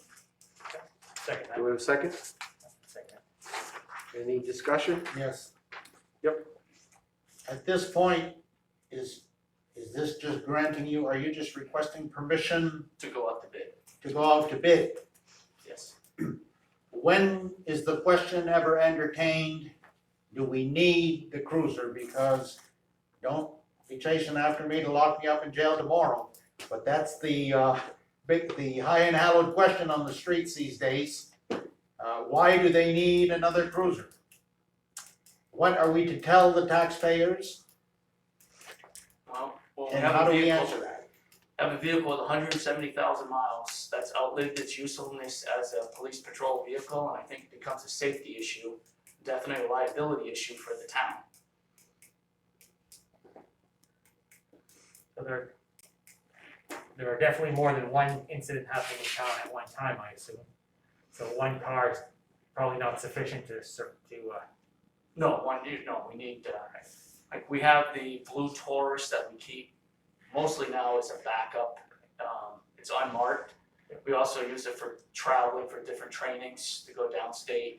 When an officer goes down to the academy, that should be coming up soon, that's the vehicle he'll use to travel with. So if the vehicle's gone for the whole week, and if one car needs repairs, you need a backup. We just need a backup. So, and we try to rotate them so that we keep the mileage down on them. Now Ross, you mentioned that the Van Buren PD might have one available. There's a possibility. I talked to Sergeant Dyer yesterday. He was thinking that they may just keep it and use it as an animal control officer vehicle, which he'll get back to me on that. Yeah, you know, looking at the two vehicles 2 and 3 here, it certainly appears like that SUV is used considerably more than the Dodge Charger. It's only 2 years apart, but yet there's a 130,000 miles difference there. Right. So once we that probably had 130,000 miles on it when we got the Charger. So we kind of figured it's getting towards the end of its lifespan. So I'd rather the officers use the older vehicles and save the mileage on the newer vehicles. So we don't end up 1 year needing to buy 2 vehicles the Right. same year. and I don't know if you've ever ridden in the front of a police car rather than the back, but Not just on the back. 170,000 miles might not sound like a lot when you're going Portland and back, but when you're getting in and out of the vehicle quite often, those seats get beat up pretty bad. And those vehicles ride rough, so. And I see here you also have 44,000 in your reserve. Is that enough to cover the cost of Probably not. something, or what? I believe the Charger that we had, that was I'm gonna guess, I think it was approximately 27,000 the last time, and then we upfitted it. So yes, that would be, if we went with the same vehicle. So you're not going after more money, you've got what you need. Correct. Go ahead, Mr. Daigle. Because of my age, I was born on the frugal side of the fence. Comes an age where you're not afraid of anything. On this issue, I will not be your friend. I think with all of the financials for the town right now that we're faced with, we're looking at upcoming budgets in the very near future. There is going to have to be budget cuts across the board. I am not saying that I am gonna vote against purchasing a cruiser once we have a reasonable bid, but I will definitely be looking to you as the chief of the department to see if there are possibilities of reducing the mileage. And I'm sure that if you plot that out, if you graph that out, that the mileage on your cruisers per year must be pretty consistent. But if it means having to cut back on the mileage to extend the life of our vehicles, I believe that'll be a strong recommendation for the future. We have to start to be proactive in reducing all of our budgets, people on the streets, a lot of people are saying, well, 10% across the board. I don't agree with that, because there are some departments that can take a 10% cut, there are some departments that can't. So, I'm gonna ask you politely to, get your scribble pad out and to see how you can help us, I'll go on record now saying I don't agree with your assessment. okay? That to save mileage at the cost of not patrolling, giving the coverage to the town is not Well, a rational argument. that'll be board decision. Thank you. Any other discussion? So do we have a motion? We already Yes. have a motion Oh. and a second. All in favor? For us moving forward and looking for bids for another vehicle? Opposed? So we have four that are for and one that's opposed.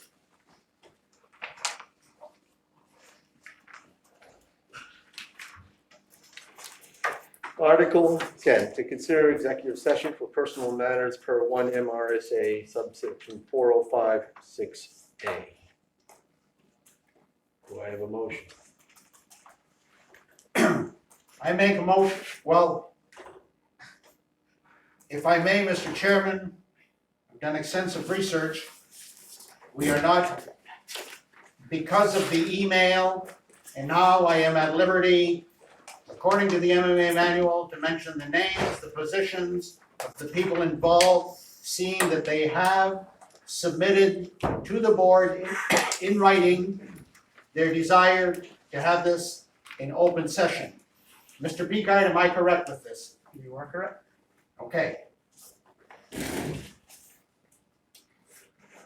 So we are, I guess I. We are not in executive session. I am asking how do I move forward with the executive session request? Well, I Do I look for a motion in a Yes. second? Yes, And then you, within the discussion, you're gonna refuse it? So, I've asked this question, and the letter preempts the executive session. I mean, you can go through the motions of voting, whether or not you want to enter into an executive session. It becomes a moot point, because the letter preempts you. So if, from a procedural standpoint, you can do what you want, the board can do what they want here.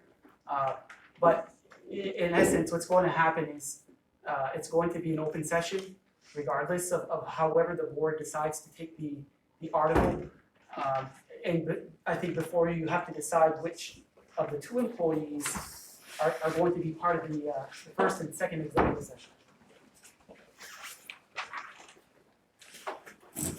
So in order to save time here, because it's already 8 o'clock, I am going to advise the board that we are not going to go through the motions of going through an executive session vote and the letter that's been sent to us. And am I assuming today that we are talking about Mr. Picard first? well, Mr. Sear, you're puzzling me tremendously, because half an hour ago, you told me that you were prepared to go on to finish this meeting. And now you're telling me that, I don't mind going through the process. It's a 5-minute process. It's not a big deal. If you want me to go through that format, then I'm okay with that. It's going to be an open session either way. So I guess I'm just saying, why do we have to go through the format? I'm sorry, I don't follow you. Could you please explain about the format? I'm just not getting that. On our articles, it's asking for an executive session. Yes, yes, So but by virtue of the fact that Mr. Picard has sent out an email last Friday afternoon, to the effect that he wants that aired out in public, according to the MMA manual, we are not in an executive session. I This is an understand that. I'm not arguing that. All I'm saying at this point is, do we go through the process? We don't have to. No. And that's what I'm No, saying. We don't have to, no. but he's asking me why I'm not doing it. You We guys do are not- arguing the same thing, you were writing something Let's just down start. when Gary made the point, okay, so. And can we please start with the other person so that, because it's going to be fast, and if he feels like leaving, he could leave? Are you saying you'd like to do executive session number 2 first? Yes, could we do that, Yeah, please? I'm perfectly okay with that. Because he doesn't need to sit here if he doesn't want to. So I'm assuming that the executive session number 2 is pertaining to Eric, Yes? and since he has also stated that he wants to have this in an open session, Yes, he has. then we are ready to move forward. Am I at liberty to address this? Yes. Eric, I certainly don't want you to misunderstand. I do have to confess to you that I really didn't know how to bring this up to an open discussion. It does have to do with a post on social media that you posted. And the only reason that I addressed it is because I got 2 calls from business owners that were very, very upset. That's simple enough? Simple enough, Okay. but I don't know. So after that I've received the complaints, I'm under an obligation to do something, okay? A past board had discussions on making guidelines pertaining to the use of social media for the employees. For some reason, that never went anywhere. So the failures of a past board, we inherit. So if we didn't follow through with putting together guidelines for the use of social media for the employees, if we didn't carry that out, we have failed you and we have failed the community. So with that being said, until we do our job here and put together a manual with guidelines for you people to adhere to, all I want here tonight is to politely ask you, if possible, as the ambulance director, as an employee, please refrain from posting anything that could bring back retribution. That's all I have. Fair enough? Fair enough. Cool. Are we all set with that? I'm all set. Told you I was easy. Eric, are you all set with that? Is that- You are. Anybody else? Well, go ahead, you go first. I just wanna mention, and the town doesn't have a social media policy, so I don't feel that it's appropriate for us to reprimand any employees who post on their personal social media account. I do advise, there are fine lines with what we should or shouldn't say, all of us, because we do, the public does see us as representing the town. But at this point in time, I don't feel that we can properly reprimand any employee for something that we don't have a policy about, so. I'm not saying you're wrong. No, I just felt it was important for Eric to understand that I was responding to complaints. As a selectman, I felt a responsibility to address it. Go ahead, Lori. No, go ahead, Mano. Well, no, I mean, if when we're gonna address this, is hopefully includes the board of selectmen as well in our social media policy. But not Has just to. any employee, but the board members as well. Because we are responsible for what we put out.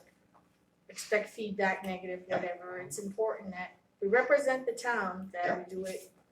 Try to avoid bashing, try to avoid negative things, because that's all there is on there. So do like I do, post cats and coffee. You're safe.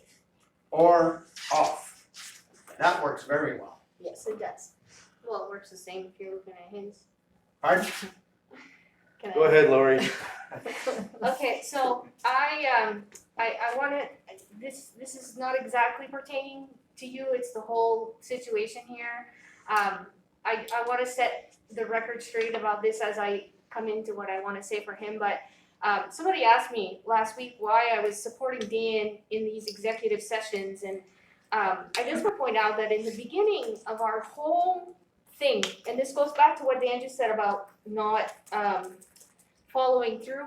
In the beginning, when you guys all came on the board, I specifically asked for an executive session for personnel matters to talk about what our expectations were of Gary as a town manager and how we were going to conduct ourselves moving forward.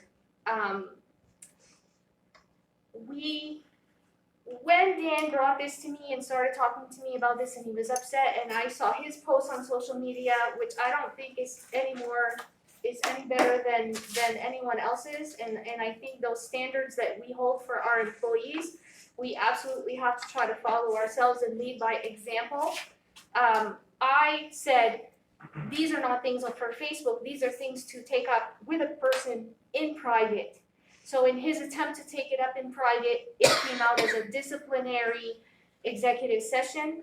I never had any intention of supporting a disciplinary executive session because I feel freedom of speech is in employees just as it is a board member. And as Manuel said, if we're gonna have a policy, it needs to address all of us.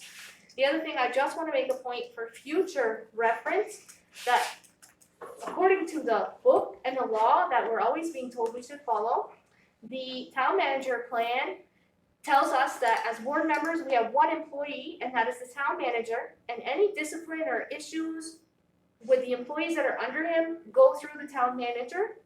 I do know Gary and Eric had a brief discussion about this, just saying kind of like, hey, did you really want to have a target out there on Facebook or whatever?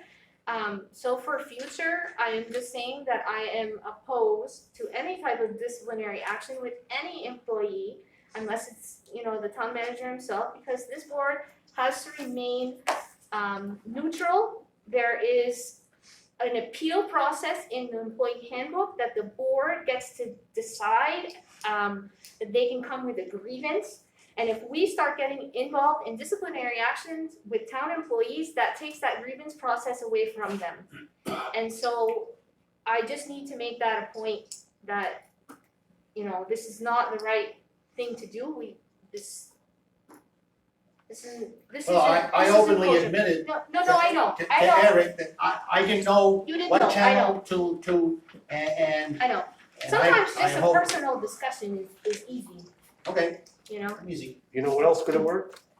Discussion with Gary. Mr. Sear, the last time that I put a phone call into Mr. Picard, he hung up the phone on me. That'll be taken up a little bit later, in executive session. We reserve comment. All right, so are we all set with Mr. Sear at this point? I'm all set. Mr. Sear, are you all set? Is there anything you'd like to say, Mr. Sear? Just like to say, I didn't do anything wrong. My Facebook post is still there because there was nothing that was posted inappropriately. And that's where I stand. But do you understand that I needed to respond to 2 complaints that I received? Yeah, I understand. Okay, thank you. Okay. Mr. Chair, the law on, as it pertains to social media and employees and their rights, I think that even with a personnel policy that addresses social media, okay, it's my understanding is that if an employee makes a statement, I, such and such, working for the town of Madawaska in this department, announces himself on their personal page and makes a statement, okay, could be, if we had a personnel policy, could be Reprimandable. could be, disciplined for that, for not being in line with our personnel policy.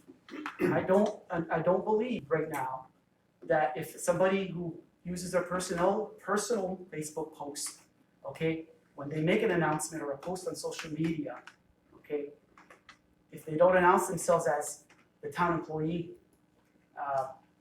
I'm not sure that we have any grounds, okay?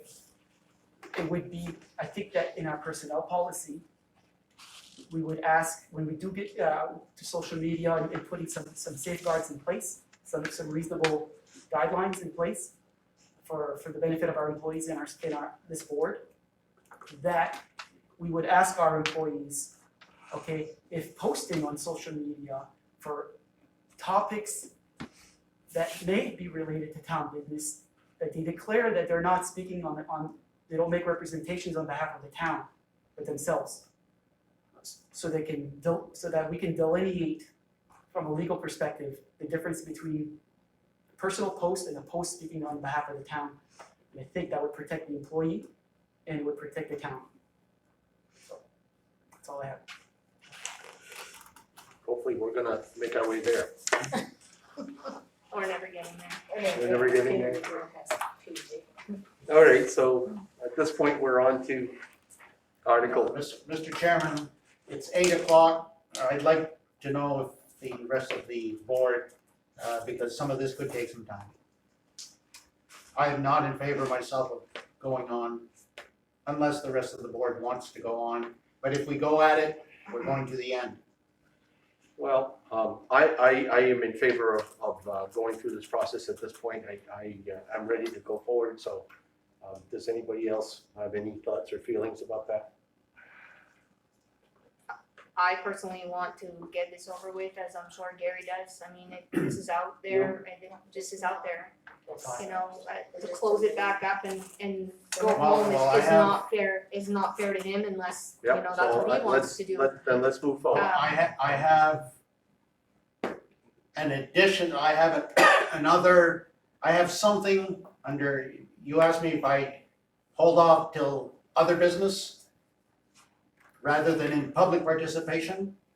I have an item there, an agenda item to be placed. I was gonna place it on the agenda for our next meeting, Right, because I was under the impression, and wrongfully so apparently, that we cannot add to the agenda. I was under the impression that we cannot add to the agenda once we're in session.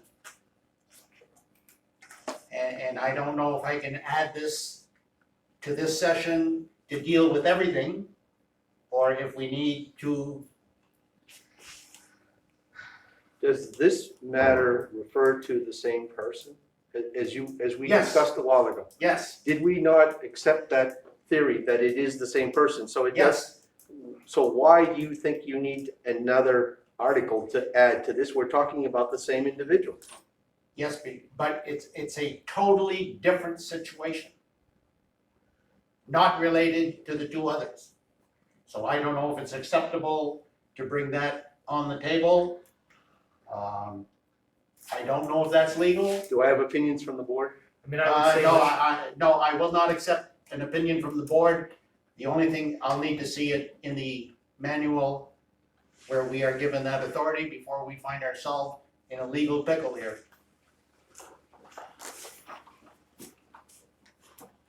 So you're looking to add an article for next? I have another situation that you're well aware of that took place last week that needs to be addressed.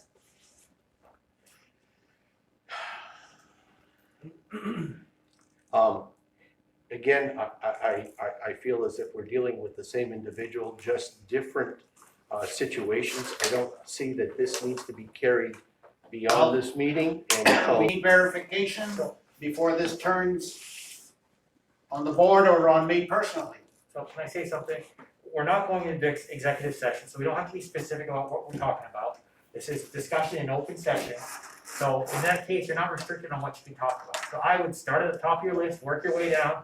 If we find something we cannot talk about because of certain legal reasons, we'll flag it, we'll put it on next agenda, rather than, What would be an example of that? I don't know, you could, let's talk about his tractor being blue instead of red. I can't just throw something out there without hearing what you have to say. No, So I think start at the top of your list, if you mention a topic. what I have to say, go ahead, Lori.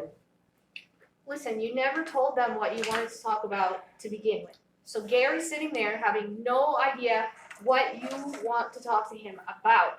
So whatever you talk to him about, unless he objects, which he's already said, let's do it.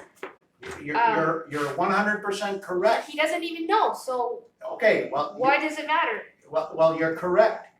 But according to the MMA manual, first of all, you cannot specify in public the details of it, nor the name of the individual. you're talking about executive session. Yes, But this is not where we're going. yes. Let me follow this through. It was brought to the board, it was brought on the agenda as an executive session to deal with this. Mr. Picard is elected to go public, but it's the same situation. But I want it to be perfectly clear that some very private information will be coming out. Then it's at his discretion whether he wants to discuss it or not. He can decide Now- to take this into a, Have you into an looked executive into the legality? The MMA manual is very explicit that if the individual that is going to be addressed in an executive session chooses to go public, he must submit it to the board in writing. right, which has occurred. So does email satisfy the statute as far as writing? Has anybody checked with MMA? And speaking of MMA, I have a question, Mr. Chairman, pertaining to MMA. Who has the right to call MMA? Does the whole board? Mr. Picard and I And who made up that rule? believe it's in the MMA manual. That's how they operate. So that's an MMA rule? Mhm. Mr. Sear, Is that correct? Yeah, I The saw it in board, the doc. the board, MMA legal asks that the board appoint one or two individuals at the most to be the people who reach out to them for legal correspondences. And that's it. So it's in the past, it was done before. People has been the chair, myself, finance director in the past. And they do that because they want to channel as much as they can email traffic so that it's not coming from everywhere. Does that answer your question? not really, Mr. Chairman. It sends me in a terrible spin. I'm all puzzled. Because in a lengthy conversation this morning with MMA, and I have the name of the individual that I spoke with, and it's not the receptionist that answers the phone. Good morning, MMA. She told me, Mr. Daigle, the attorney is going to call you. 2 hours later, the attorney called me. We had an extensive discussion on this. The attorney told me any board member, any Board of Selectmen member has the right to call MMA for legal advice. Can we, I don't want to address that tonight, but can we follow? We'll through follow. with Well, that? Mr. Sear, you're filling me with stories that are not true. Well, you're making an assumption there because the MMA officer accepted your call. Doesn't mean that that's the right channel and the right way to go. Will you let me finish? Can we stick to the agenda item, guys? We've got a lot. Really, we're getting off. Well, wait a minute. No, we're being exposed here. Manon was denied, you were denied. Yeah, no, yes, I understand you were denied. In the discussion with the attorney, I said, can you tell me then why Madawaska, that only the chairman and the town manager explained it very clearly. Said that changed under the administration of past manager blankety blank in the year 2002. But most municipalities in the state of Maine allow full council to call MMA. Can we put that on as an action item for us to review? Is that okay? It bothers me that we Absolutely. get Absolutely. incorrect information. It bothers me tremendously. That we spout off the top of our head not knowing, and we send that out as gospel. And people believe it because they have no way of You know, Mr. verifying Daigle, it. you're trying to reference here that we are doing this on a regular basis, and I will reject that comment completely at this point. If I misspoke here at this meeting, at this time, about this issue, about this particular issue, then I stand corrected. We are gonna do some research, and we are going to find out exactly what the rules are. Okay, thank you. All right, so back to Article 10. This article now is in an open session. Do you want to start the discussion?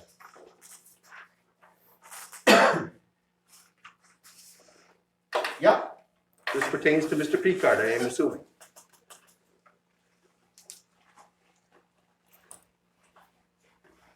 am I at liberty to mention your name because you're involved? I am not looking for any disciplinary action towards the chairman of the board, but the chairman of the board is directly involved with the situation. Yes, you are in open session.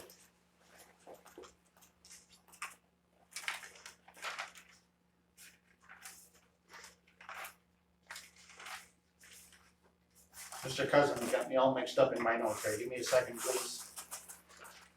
There it is. This session is to address the assault and ambush publicly on Selectman Daniel Daigle at a past meeting, which I'm sure you well remember, where you certainly pressed my buttons, and I handed in my resignation at that meeting.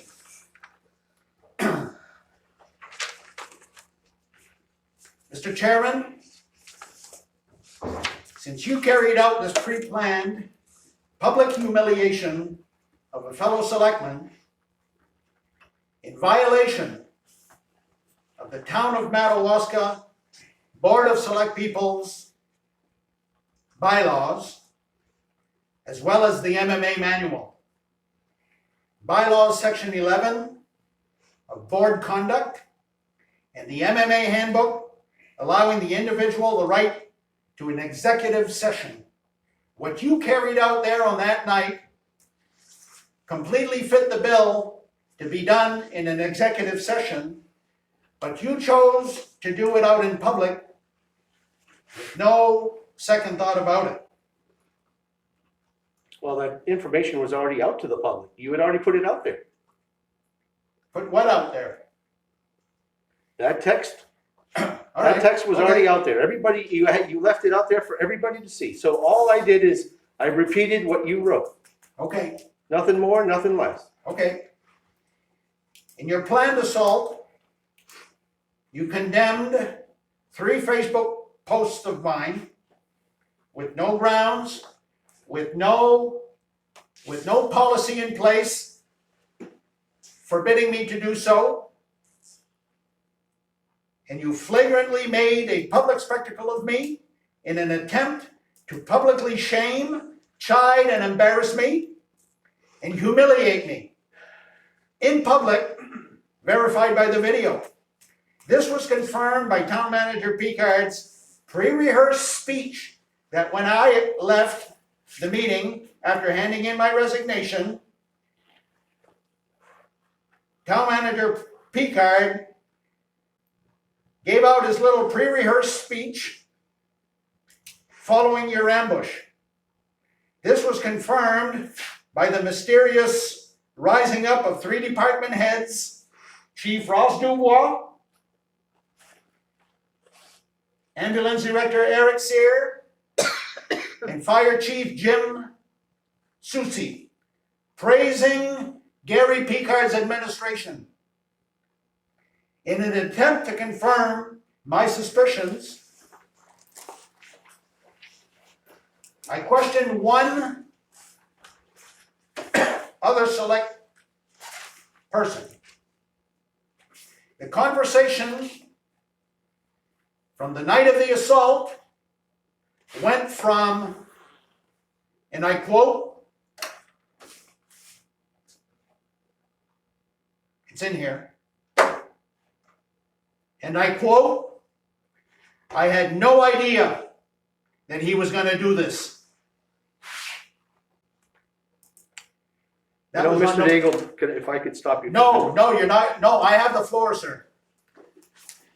And it'll be without interruption. Let me. It'll be without I interruption. am asking you to make this short because you're getting out of hand with the idea that this was all preconceived, which there Mr. was, Chairman, there you was are nothing like that. I have the floor.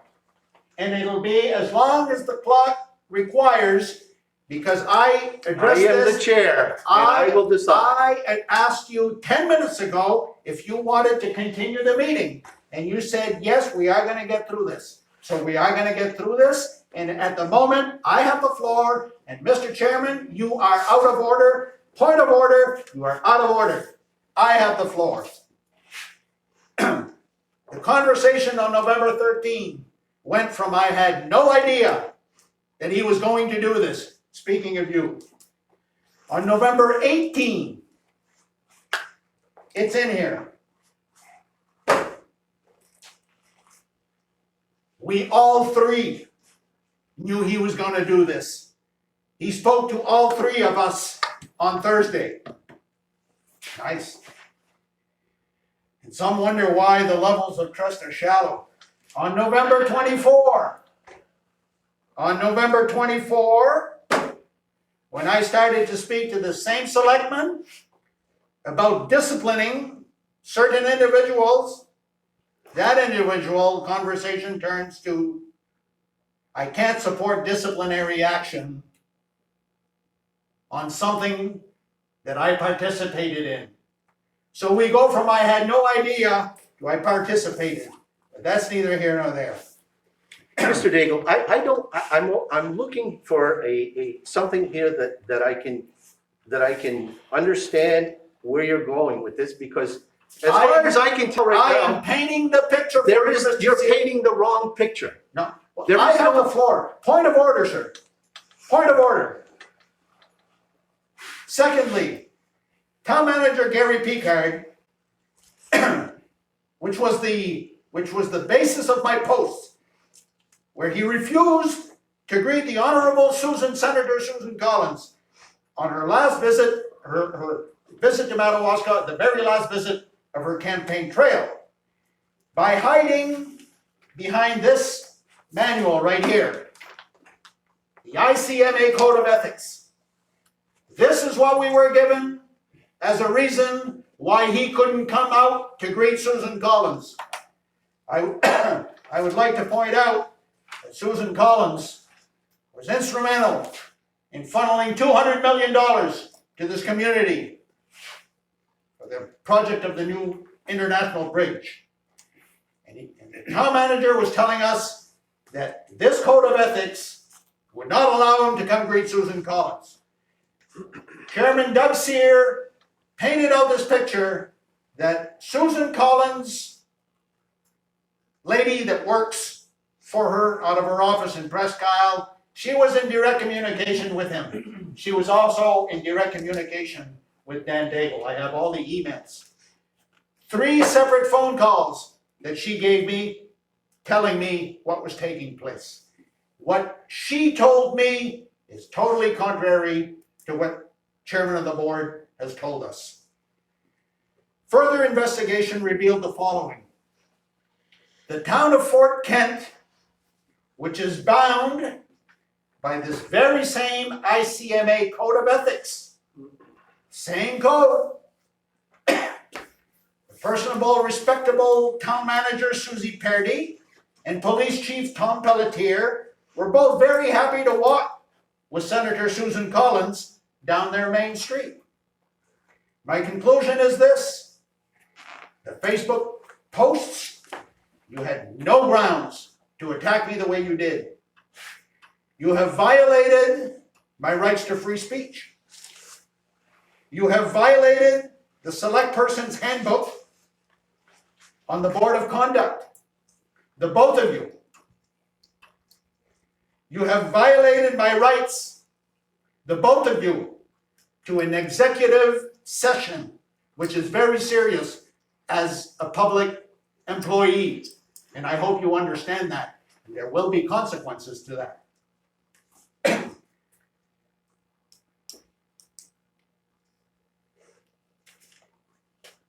You've also violated the main statute pertaining to a Privacy Act.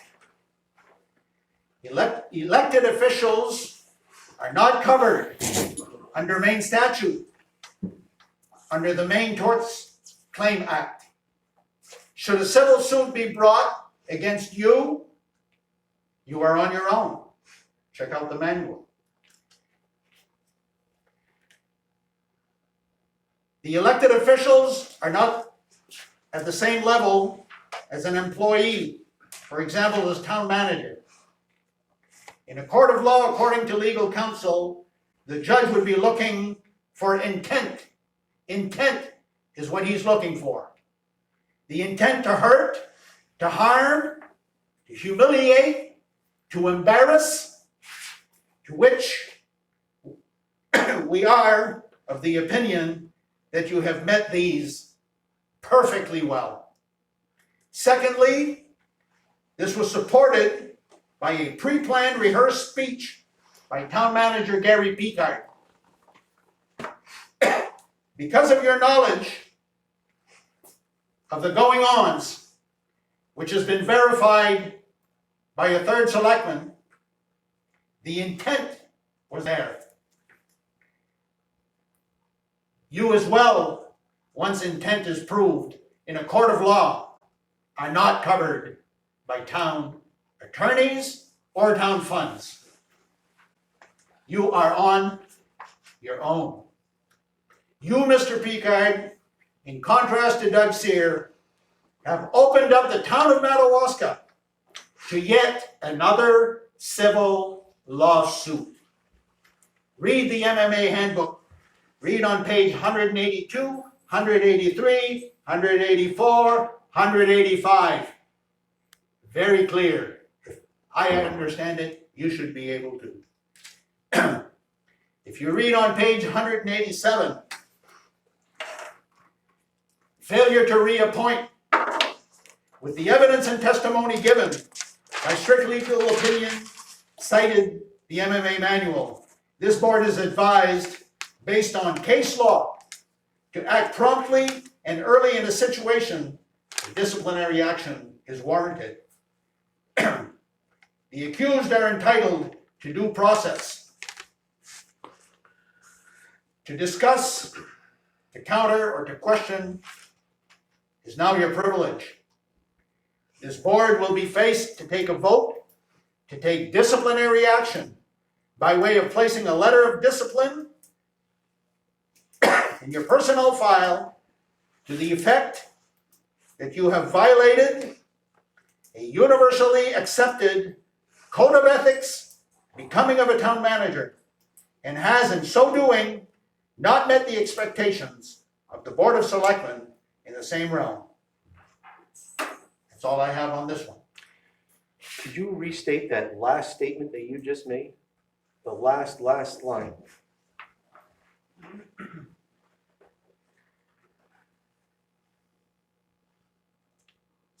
To the effect of placing a letter of discipline in his personnel file, to the effect that he has violated a universally accepted, that's just a commonly basic code of ethics amongst decent people. And if you have forgotten what those people are, start talking to some older people.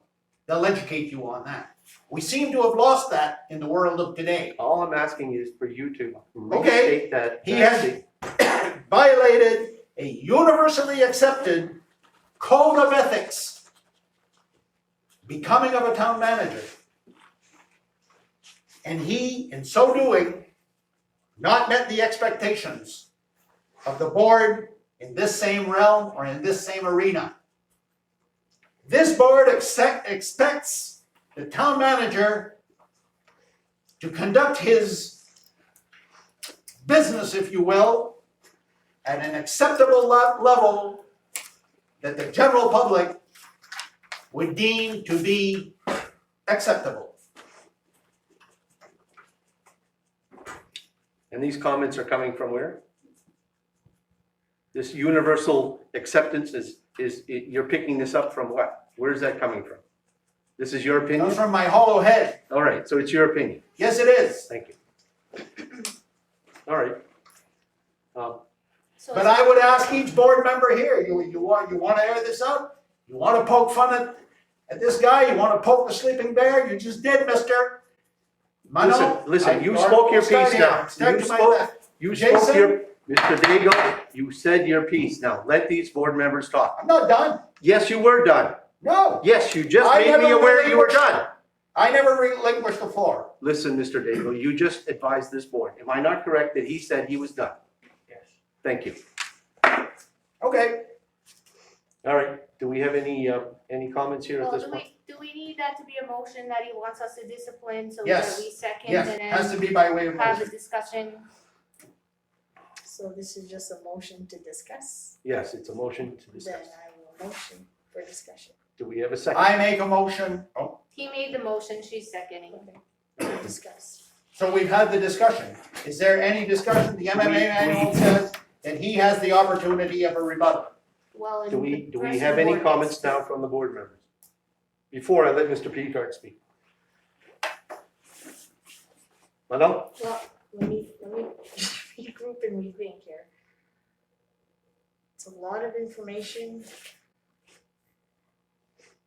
I really wish things could be different, and we have problems with communication amongst the town manager and the board. Something has to be rectified where we can somehow all get along and progress, because this is going nowheres. I mean, whether it's a true disciplinary action, it's against Mr. Daigle. I don't know if it's town, board-wise. It got to that point for you to bring it out, as you felt so passionate about, that he brought out on his personal Facebook. The assault was a violation of the law, and that is what I am addressing here tonight. Let her speak. I understand your point, I really do. I get it, but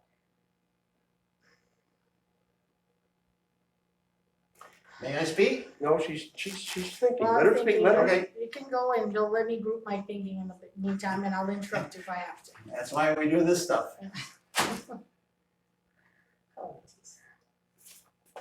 Anybody else?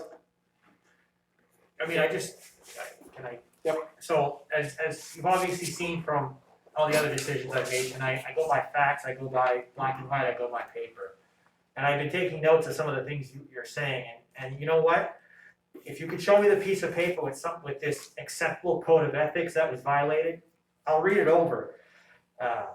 But to throw out there this acceptable code of ethics because I, as an individual, believe that so-and-so should act in a certain way, and he doesn't, I can't ask Lori to say, well, I think so-and-so didn't act the way I believe was right, so you should write him up for that. So if you can show me this acceptable code of ethics that Okay. has been accepted by the town manager when he accepted his position, then we can hold him accountable for that. I mean, you talked about intent, you talked about intent earlier. I could say that Doug intends to look at me nasty with those eyes he's making at me now, but that's my opinion of his intent. I believe that Doug he's got his intents, and it's, innocent until proven guilty, and I can't assume that his intent was bad. I assume from what happened that night, or from the initial conversation, that the intent was not to harm you, to embarrass you, or to hurt you. I believe, and again, this is my opinion, that the intent was to get you to understand that attacking board members, attacking each other, attacking the town manager, attacking town employees, it's getting this town nowhere. We've got budgets to worry about, we've got all kinds of things to worry about, that attacking each other in public and throwing each other under the bus in public is nobody's intent. Nobody wants to do that.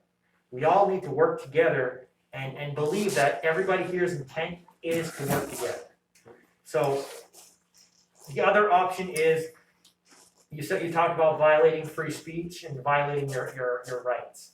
So everybody in this room has the right to free speech. Now, if I tell Mr. Joe Blow in the audience here that you can't say that in public, or you are wrong to say that, it is just as much my free speech to tell him that as it is for him to say what he said. The mere fact of me telling him he was wrong with saying that, or that he shouldn't say that, is not actually blocking his right to free speech. It's telling him my opinion that he should not say that. Now, if I went ahead and I he wanted to say something and I stopped him and I says, you can't talk, and I talk over him every time, well then maybe I am blocking his free speech. Or if I forced everybody to leave the room while he talks, well maybe I am blocking his free speech. But just telling him you are wrong with what you said or you can't say that, that's not necessarily violating free speech. The whole Susan Collins thing, hiding behind this code of ethics, I feel like if he would have violated those code of ethics, which he holds himself true to, he has pride in following these code of ethics. I feel that if he would have violated those code of ethics, even though I might believe that, you know what, Gary, you should have gone. Maybe I do believe that, okay? But if he stands behind his code of ethics, I would be just as pissed off at him for violating those code of ethics and showing up and me then saying, Gary, you told me you followed these code of ethics. You said you followed these to a T.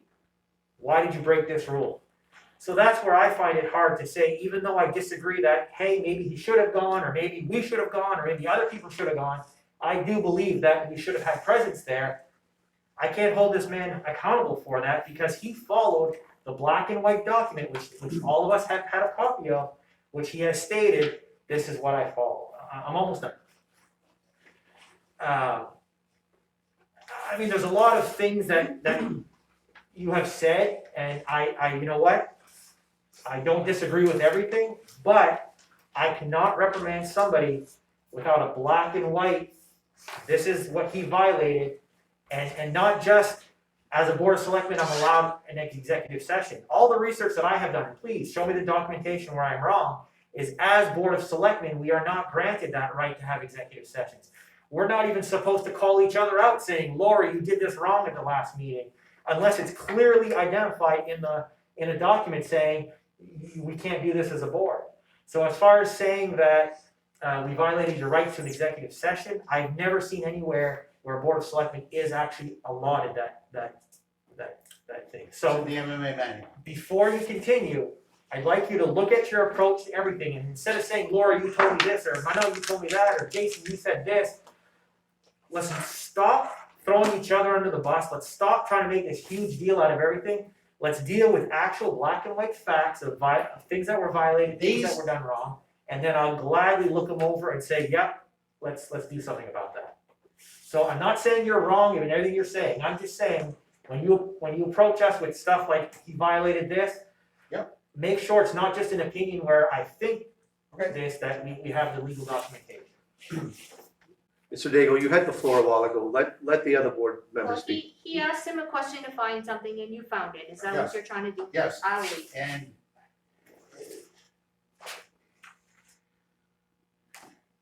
okay, in the town handbook, shall not speak disrespectfully of any member of the board, the public, committee members, employees of the town of Madawaska by making offensive, insulting, threatening, insolent, slanderous, obscene remarks of who becomes boisterous or who makes threats against any person or against public order and security. Now, you wanna see stuff in black and white. Now, what those two carried out against me on that night violates this. I don't remember where it is. Let me, And I'm not saying you don't have it yet, I'm just saying, show me this thing, so I have something to go on. well, this is part of it. Right. I was accused a while back of coming to the meetings and shooting from the hip. I don't shoot from the hip. It's all in here, and I will find it. I have found it in the, and this is just the tip of the iceberg. And a second part of it is the wrong information that we just got again. This is continual, it goes on, and you sit here by my side, and you're asking me that we need to work together. We need to work together. Well, let me point out to this entire board that there's this continual call to work together. But what happens behind the scenes are attacks that these two people planned on me on that night. The other part of the executive session that I asked for here tonight was to deal with their second little conspiracy, to throw me under the bus a second time. Where I posted something that wasn't to Mr. Picard's liking, and he decided to call in two selectmen to be talking about, he had no grounds to be talking about that. And I told him to his face, if you don't like the posts, how is it that you tell us that you're off of Facebook? You're off of Facebook. But yet, every time I post something that doesn't tickle your fancy and ruffles your feathers, that you're on the horn at 8 o'clock in the morning calling selectmen to come to your rescue. But what happened that morning is that you were discussing that, and the third person that you called in to try to bring in as an ally, for whatever reason, that person panicked and called me and spilled the beans. Told me what was going on. Is it my turn? Yeah, so, Is in it my finishing turn? what I was asking, take what you just showed me there, that documentation that you violated, turn that into a motion, and Yeah. we can all as a board discuss that one item, instead of this big blanket. We have a disciplinary motion on the floor, we had a second, I would like my turn, Go ahead. please. Yes. Now, first off, I'm gonna start backwards. The third person that he called in, Yeah. called you Yes, because he asked me to call you. And he said, please let Dan know, were you the That- third person? yes, Oh, okay, good to know. come on, Dan, I don't have secrets, okay? It's all good. We discussed it, and honestly, I said, no, we're not gonna go through this again, it's just gonna be a fight. And Doug says, well, let Dan know that we talked about it and call him. I called you to see if you could come to a meeting that day, do you remember that? And I hung up the phone. We had a meeting at lunchtime. I called you, was it an emergency meeting, I think, Yes, or yes, something? I yes. called you, I called you for Yeah. that reason, and I said, and I was still there with them, and I said, can you come to this meeting at such and such a time, whatever? And I got off the phone with you, and Doug said, you didn't tell Dan? I don't wanna blindside him, I would like to talk to him about that. I'd like to talk to him about the post, but I don't call him. So I called you back at his direction. So there was nothing sneaky about it. He wanted you to know. Why were you ever discussing that? You have no listen. grounds at all for discussing that. None whatsoever. We You were are out of discussing your the arena. COVID, right? We were discussing the COVID closure, okay? COVID. What's COVID got to do with my Facebook Because post? that's why I was there. We were talking about, could we have a meeting to talk about the town office, because I had some concerns. So we said, okay, let's see if we can get everybody together for a meeting so we can discuss as a board. And then yes, Gary admitted to you in the last meeting, he brought that post up. We have every right to discuss a Facebook post. We have every right to have that conversation. How does that violate your rights? You did not take any action, so legally that would not stand in a court of law. It would not. I don't even know what you're saying, Dan. I don't understand that at Like, all. we just had a conversation about it. I don't even know. My question is, why was it ever a topic of conversation? Because it's offensive. And you don't realize sometimes how much it offends people and hurts people. So we were talking about it. If you put your name on any ballot, or if you accept any public job, have it clear in your little brain and your little head that you have deliberately posted a target on your back for people to shoot at. But you So get ready. don't you put a post out there for comments and for people to see and for people to discuss? Listen, I've told you people repeatedly, if you don't like what you see on Facebook, there's two pitons. But- You can press off or block. We cannot take disciplinary action because he discussed the Facebook post. That's my point, okay? No, I was- no, I- but I I was just saying, want that, you I had just the want to floor. reaffirm to this board that there's going-ons behind the scenes trying to take down Selectman Danny Daigle in any way we can. Well, That's my point. And I'm making the point that I was the third person and I'm the one who called you because he asked me to Yeah, call you. So there that's was okay. no That's okay. sneakiness But my point or is that they gaming. violated the law, okay? Well, that's. And that they are continually That in a remains little the same. conspiracy. Their little secret meetings, they go on every morning. They go Okay. on every morning. Can we talk about the disciplinary motion? Yes, sure. Isn't that why we're here? Right? Mhm. Yes. Alright, so I don't know about the whole, I had no idea thing, or I don't know if that one comes from me. I am gonna say this, and I'm extremely disappointed in this entire board, because we have failed. We have failed as a group, and that ambush, Dan, you were continually putting out posts that were, you wanted to discharge the town manager, you wanted him out. The posts were accusing us of corruption. You and I have had many conversations about, and this all, like, these are all conversations you and I have had, right? So this is not a surprise. You've accused us of corruption and all kinds of things. And so that particular day when Doug brought that out, we all knew. And anyone who told you they had no idea this was going on at all, that's not even true. And I'm the one who told you. We all knew. I didn't know how Doug was going to address it, because the truth is, he stood up and she stood up and everybody wanted to address it as a board. And he decided on his own to go ahead and address it himself so he would take the heat. There was no conspiracy. There was no None. conspiracy to hurt you. He wanted to let you know that your posts You guys are as good as Donald Trump with your little cover-ups. offensive. Dan, I told you this from the beginning. You even cited the date. We all three knew. So Yes, I my did. point is, You see, to go- Don, Dan, my whole point is, I want to finish here. yep, go All ahead, right. I'm sorry. So You- my whole point is that as an organization and as a board, we are supposed to be creating an atmosphere for our employees to be successful. This board has not done that. We've not given Gary expectations to meet, yet we're hounding him. He's not meeting the expectations, yet in the very first meeting, I wanted to talk about expectations, and we had one thing, oh, let's make a manager's report and let's have him answer our phone calls. Nobody said a freaking word about what your expectations were. This board didn't pick up any direction as a group to say, let's move the town forward. The town wants change. We didn't do a damn thing. We didn't talk about it. We didn't say, oh, let's work on how we're gonna change the town and move it forward. Instead, people stand back and they pick and the whole goal of the change that a lot of people want is to get Gary out and replace him.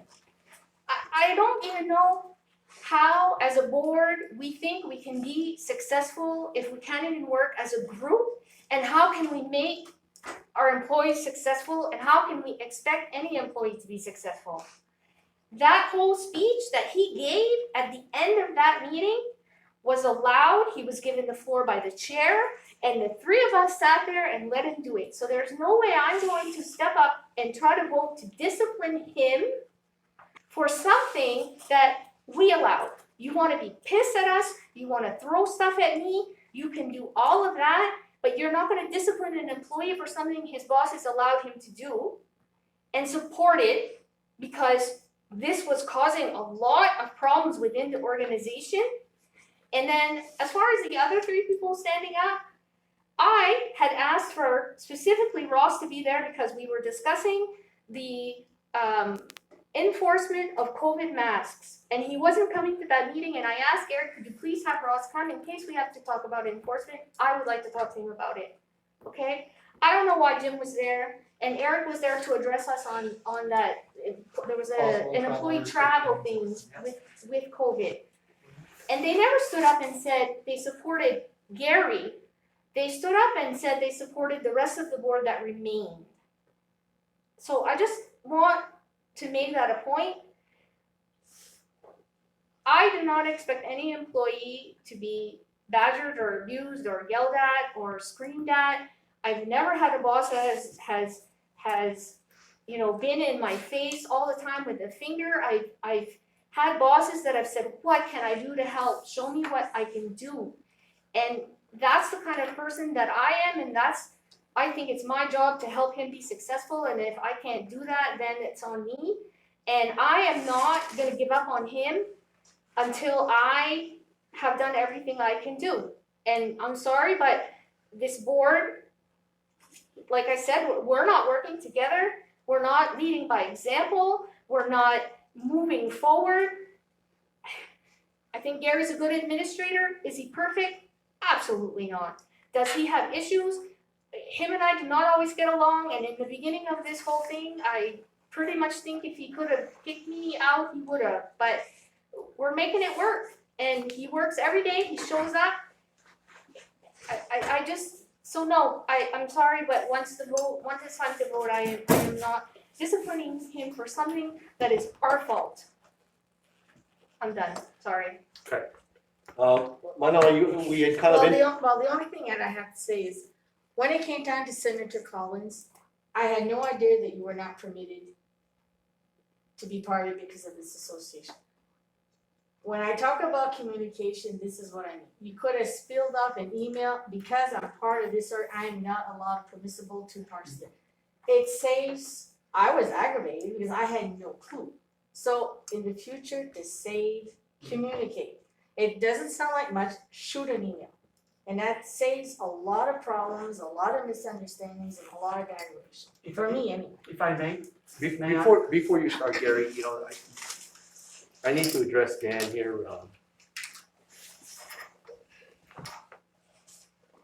You are certainly with the idea that some of us here are here to get you.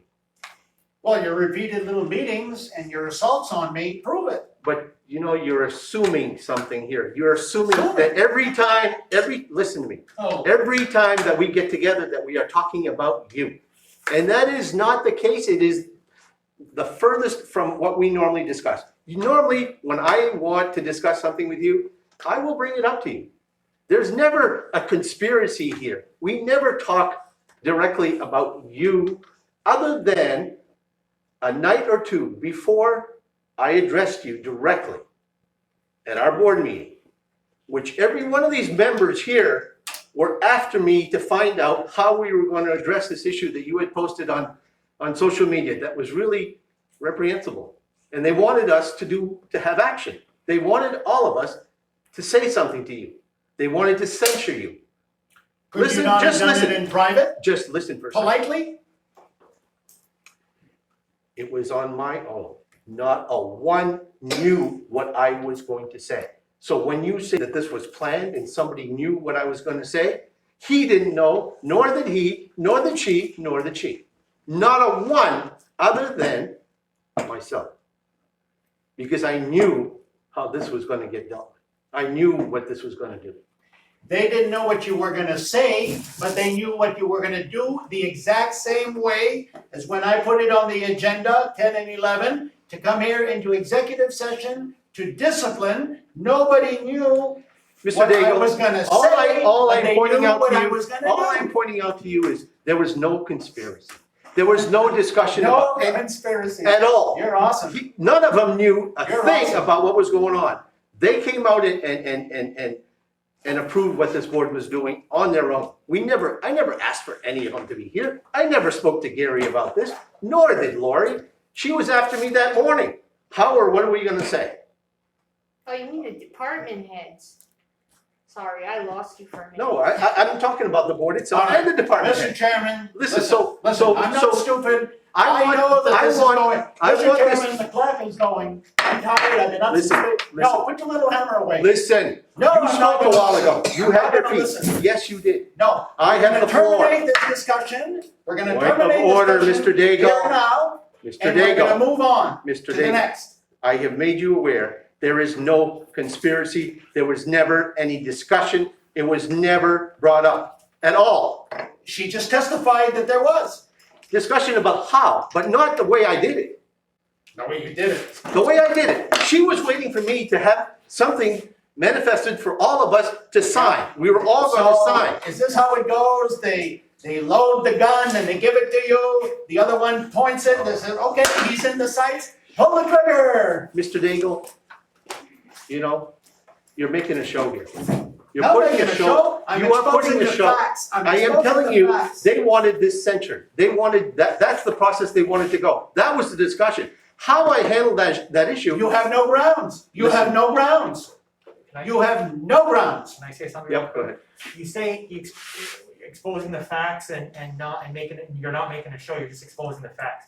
Just today, you had a post, Yeah. okay? Oh, I have multiple today. People were complaining that the agenda was not made available to the public, okay? Yep. And instead of doing like I did and says, here are the links, Here the agenda, you added fuel to the fire and you says conspiracy. Mr. Boucher, I have no So- technological skills that will allow me to do that. But you knew the agenda was available. You know as a board of selectmen that the agenda is available at least 7 days before the meeting. In the post today, did I not tell Kelsey Zion to call the town manager for the agenda? Did I or did I not? Yes or no? After the fact. Not after the fact. She posted, where's the agenda? And I didn't know how to forward it to her email. All I had was the physical copy. I don't have it in my phone. I don't know how to send that to her. I responded not after the fact. The very next line under Kelsey Zion's post was call the town manager for the agenda. Yes, sir. You're not gonna paint me out to be a I'm liar. not trying to paint you out to be a liar, just. Well, you said after the fact. You know, before I allow Mr. Picard to speak, I want to make a statement here to the public that what Mr. Daigle has tried to inform you this evening has really given you information that this board does not share at all. That information that he is putting out is not the way this board thinks. We don't act in the way that he is describing. No, because he's a criminal. And there is nothing here that he has said tonight that makes any sense as far as this board is concerned. I mean, he is discussing his personal issues, his personal vendettas, and this board doesn't act in that way. We are trying to find out the exact truth, and certainly we didn't hear much of it here this evening. Go ahead, Mr. Picard. All right, so I wanna clarify for the board, my note to your suggestion, yes, we can always do a better part of communicating. But I need for you to know that when the request was made for me to join, I invited Doug and I invited Danny. We sat down in the boardroom together and said, I cannot be at this board, at this, to meet Susan Collins because it's a campaign and it violates my code of ethics. But the two of you can. So they were notified. Okay, I could have notified the rest of you, That's my point. okay? That's my only point. But I was halfway there because there were others that were notified, other board members too. But had I known, Yep. in my case, I would have alleviated like, okay, you know, why did he go? It doesn't make Yeah, any sense. I And follow that's my point of, it's important to communicate, not with just one, not with just two, with all five of us. So that everybody knows what's going on and you don't walk around saying, well, I didn't know what that is, and only one person. That's my only point. Had I known, it would have been a federal case. I certainly would have brought it to your attention. But I think that in the context that you would assume that it's not going to be an issue, you don't notify the whole board, and I guess. Better safe than sorry, I and agree. as stupid as it may sound, just shoot out an email saying, this is why I can't go, or this is what's happening. And I'd rather have 1,000 emails and know what's going on than not have any, that's all. I'm sorry I took your time up, so. Number two, I wanna say that, at the board meeting where Mr. Daigle submitted a letter of resignation, I did not have a rehearsed speech. If you go back and you look at the camera, you won't see me looking at a paper, okay, for notes to what I'm going to say. I don't memorize things very well. I'd be lucky to, be able to memorize 2 sentences at any time. I spoke from my heart and I spoke out loud. And when three department heads who were there, like Miss Laurie, I thank her for clarifying that. They did not speak, okay, on my behalf at me asking them to be there. That did not happen. Now, I have concern that I am dismayed to see how this board is being trying to, like I said in my last meeting, make it work. Twisting yourself into pretzels is what I said, okay? To try, okay? But it's hard. This board is having a hard time. We have a lot of important work to do. And it's not my job to whip this board. I work for you. You guys need to govern yourselves, okay? But I try to the extent that I can to give you the information that you need to make informed decisions, okay? Without overstepping. Now, In regards to comments on Facebook made by select people against town employees, whether or not it crosses a legal line, and it's not been determined, probably not, but I can say that I find it personally offensive, okay, for our leaders of our town fathers, okay, to disparage some of my staff and to disparage me, quite frankly. And it's not the place, and this board needs to lead by example, okay? To Mr. Dan's comment about not being technologically savvy and not being able to share things the way that others can. Well, you know, Mr. Daigle took some time to take pictures of rats or mice on Facebook and it basically insinuated there are rats, okay, ratting out to Governor Mills. And posting it on social media, boys, I think you gotta be pretty technologically savvy to do that. Okay, so as far as as far as agenda item that somebody would have needed because you can't forward an agenda item, you could have taken your saved camera and took a picture of the agenda and sent it to the lady that asked for it. Okay. How? I don't have her on Messenger. How would I send that to her? How would I send that to her? You could have posted that picture to Facebook, just like you did the mice. Oh. No, the mice go from my screenshot onto my Facebook page, my personal Facebook page. Okay. Mr. I will go back and I will point you back into a where there's a little bit of hypocrisy here, going back to when Mr. Don Chassie was still a board chairman, and I was being smeared and dragged, me and other town employees, okay, in the worst ways imaginable, played on Facebook for every person who has a social media account in the St. John Valley, in the state of Maine, wherever, okay, to see the worst, the god-awful things, and have been accused of the worst things, okay, and Mr. Don Chassie stood up and got out from behind the bench and stood as a citizen and spoke on behalf of his employees and me and bullying. And you know what? Mr. Daigle was there in the audience that day as a citizen and felt compelled to support Mr. Don and said the town needed to do better for their employees. They're not doing enough. I think if you go back and you watch the camera that you keep referring to, you'll find that you said those very things. I have the floor. Mr. P. I have the floor. He has the floor. Whoa. Okay? So, I come to work every day. Wow. I come to work every day through it all. Through the worst of the worst. You're tough. I have staff who question why I even continue to do it. Okay? And I as do far the as same. being on Facebook, no, I'm not on Facebook. Over a year now. Okay? But You're you know good. what? People You're say good. my You're my good. Facebook account You know, is Mr. deactivated. Daigle, My those Facebook comments account has again. been deactivated. Okay? But people send me stuff. I have Messenger and I have text, and people text me when they see something that they think I shouldn't see from my own eyes. They send it to me because they care and they want me to have facts to defend myself. Okay, Mr. Daigle? Yeah. So please, before you make accusations, you better bring some facts to the table. Okay? Before you make accusations, you better bring some facts to the table. Mr. Chairman, you done? Are you done, Tiger? You done? Are you all set? Yes. Yes, you have. You repeatedly tell me, bring me facts, bring me facts. I bring you all the facts, you sweep them under the table, and you think it's funny. I'm gonna tell you something, Mr. Chairman.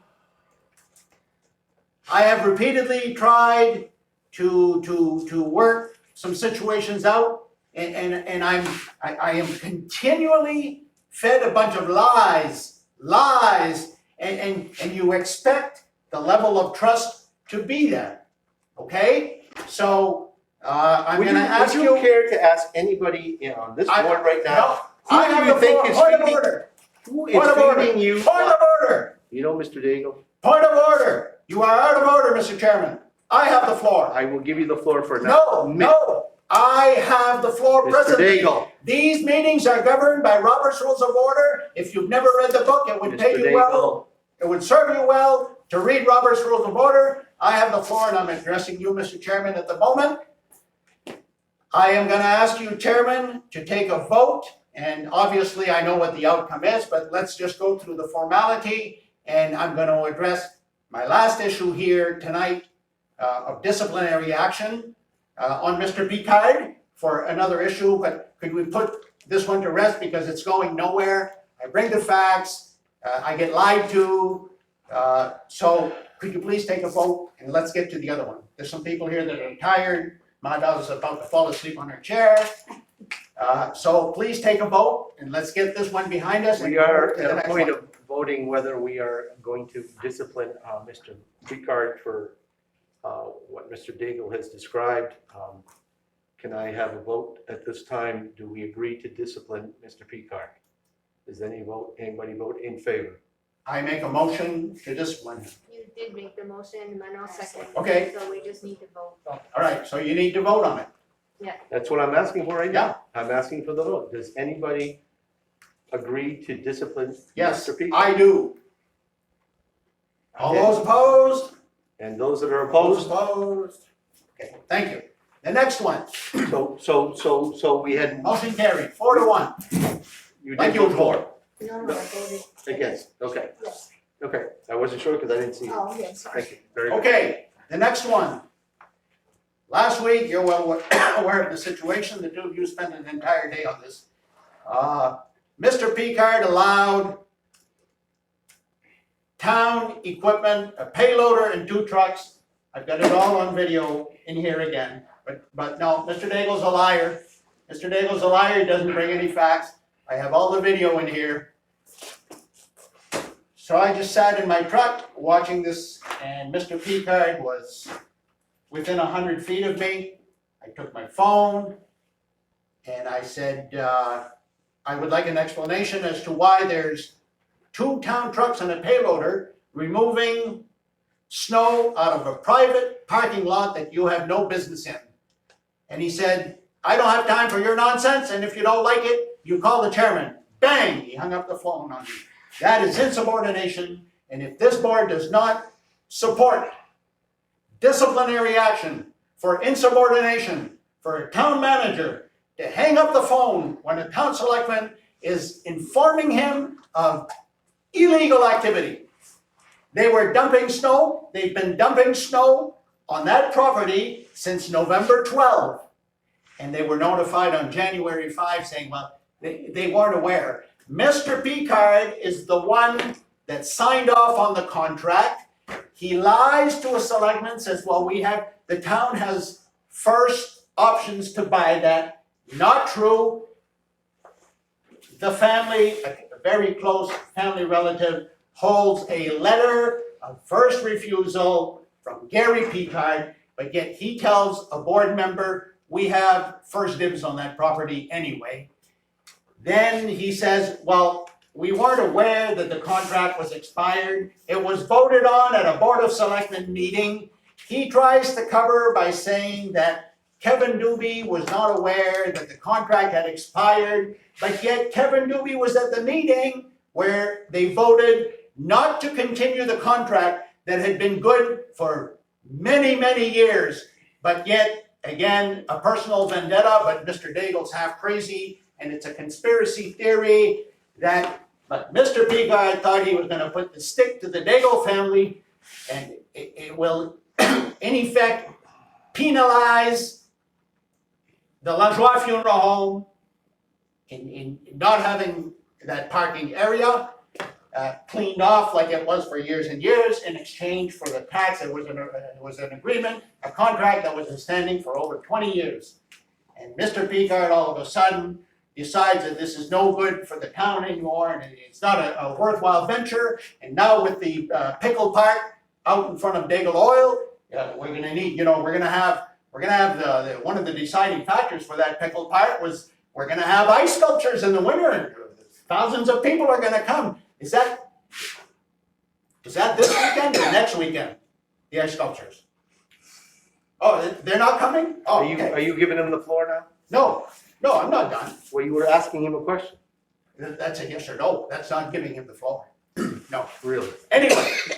Anyway, So you've been using that area and you allowed the town trucks and the payloader to clean all that off. And when you got busted, you hung up the telephone. I'm not gonna go into it any further because it goes way beyond that, where all day you ran around, tried to cover your tracks. At 3:30 in the afternoon, you called Annette Daigle in Florida trying to patch up the whole thing. I got a call immediately after I got all the details. So don't try to lie to me here tonight. I know the intricate details of your movements and of your lies. And I've had it with your lies, Mr. Picard. We're not gonna deal with lies anymore. I'm gonna call you out each and every time. I will point out the facts. Now, the only thing I want here, Mr. Chairman, I make a motion to discipline Gary Picard for insubordination for hanging up the phone on me.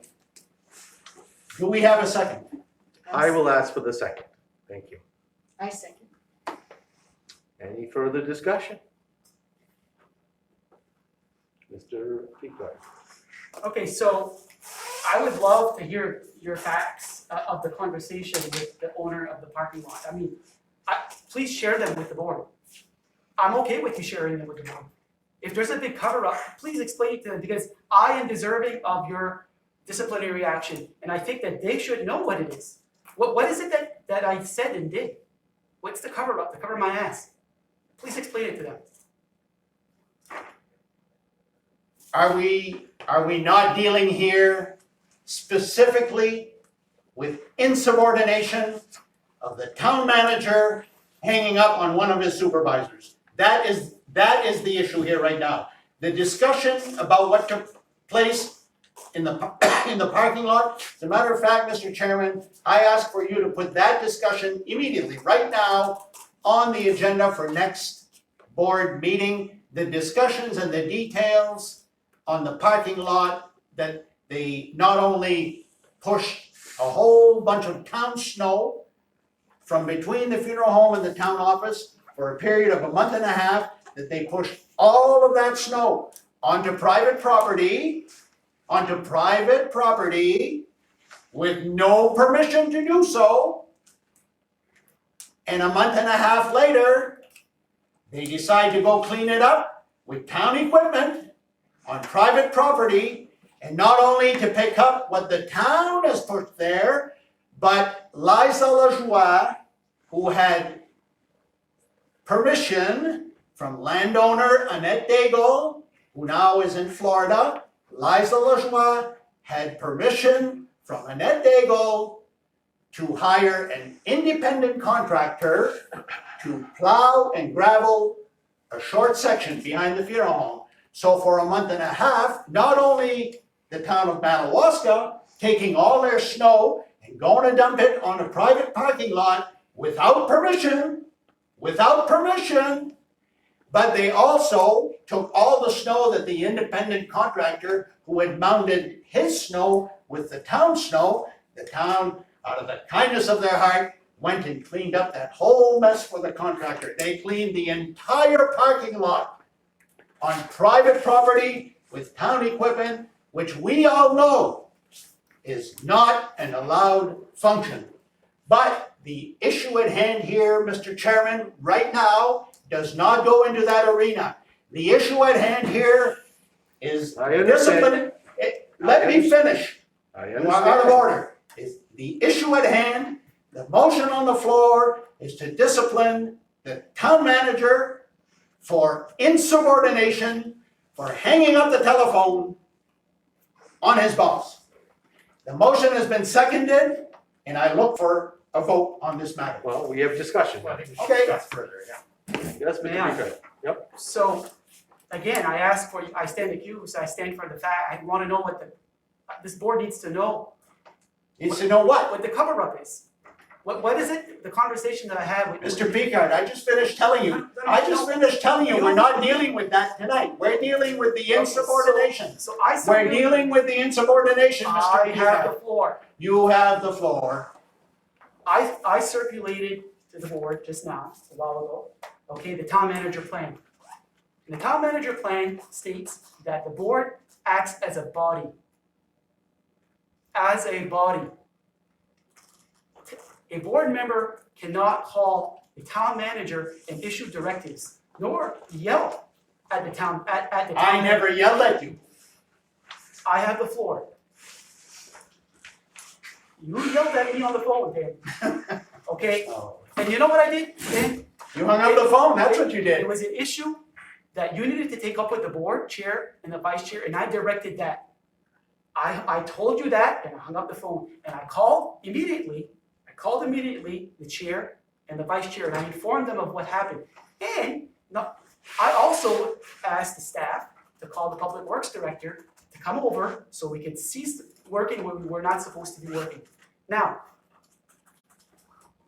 That has board- nothing the to board- do with what's on the the floor. board That acts- has nothing, Mr. the Chairman, board that has acts nothing as to a do body. with what's on the floor. the board acts as a body. We in Madawaska, many, many years ago, the townspeople adopted the town manager form of government that Lori alluded to. Okay? You act as a body, and you cannot issue directives directly to the town manager or his employees or her employees. Okay? I have the floor. And let me explain to you why we have this form of government. If the townspeople don't want the town manager form of government, they can do away with it. They don't need a town manager. Then it'll be all on you guys to make decisions. All on the next board. Now, let me explain to you a situation why the town manager form of government works. And why a board member can't be calling a town manager and issuing directives. If a situation arises that requires, listen to me. Where one board member would handle it one way, and the board member is saying, you need to handle it like this, and I have another board member telling me, no, you need to handle it like this, you do it like this, you do it like that. I am going to be. There's a law violation, it's your duty to stop it immediately. I am going to be insubordinate to one of those two board members because I defied, I was insubordinate, and that's why the board Mr. acts as a body. Mr. Chairman, we are addressing, So I understand. So let me. we're addressing I'm one not issue done. here tonight. So since you do not, I am not going to wait for another board meeting for the accusations to swirl in the townspeople Well, who are watching this meeting. We're not staying here till midnight. No, I'm not. You said you're going to do it. Okay, all right, for you, I'll do it. Okay. Mr. No, I'm Chairman, not done. I stand You're here accused. And I want to know what the accusations are. Because if you don't want to say what the big conspiracy is, the big cover-up is, then I know what it is. I will tell you what it is.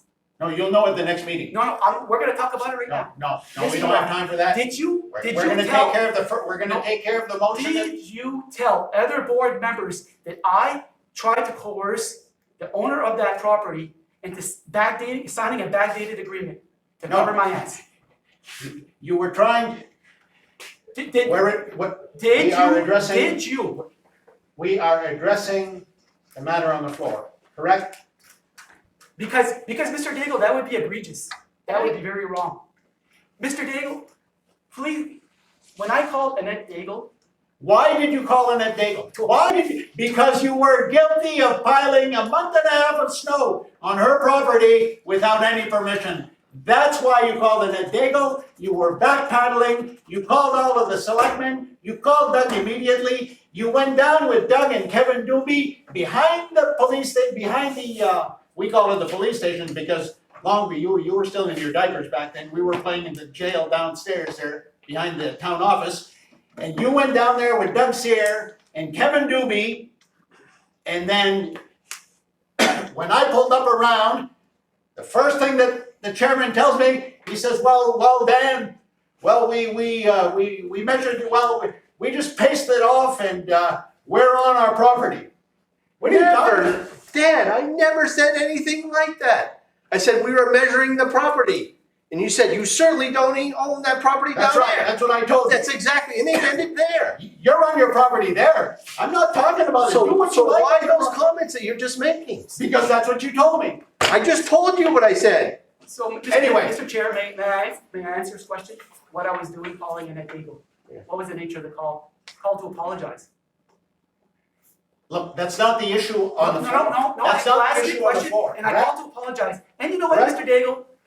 Because I knew in my heart, Oh, okay, your heart. because I knew in my heart that there was probably going to be some sort of conspiracy to that phone call, you know what I did? I asked the board chair and the finance director to sit in on that conference call. So you better be careful. You better Why- be careful what your allegations are, Mr. Why Daigle. were they pushing snow there for a month and a half, right behind your office Mr. window? Daigle. A month and a half, Mr. and you Daigle. never said boo. You And you knew about it, you I knew did the not- contract was expired, but it was awful convenient for you.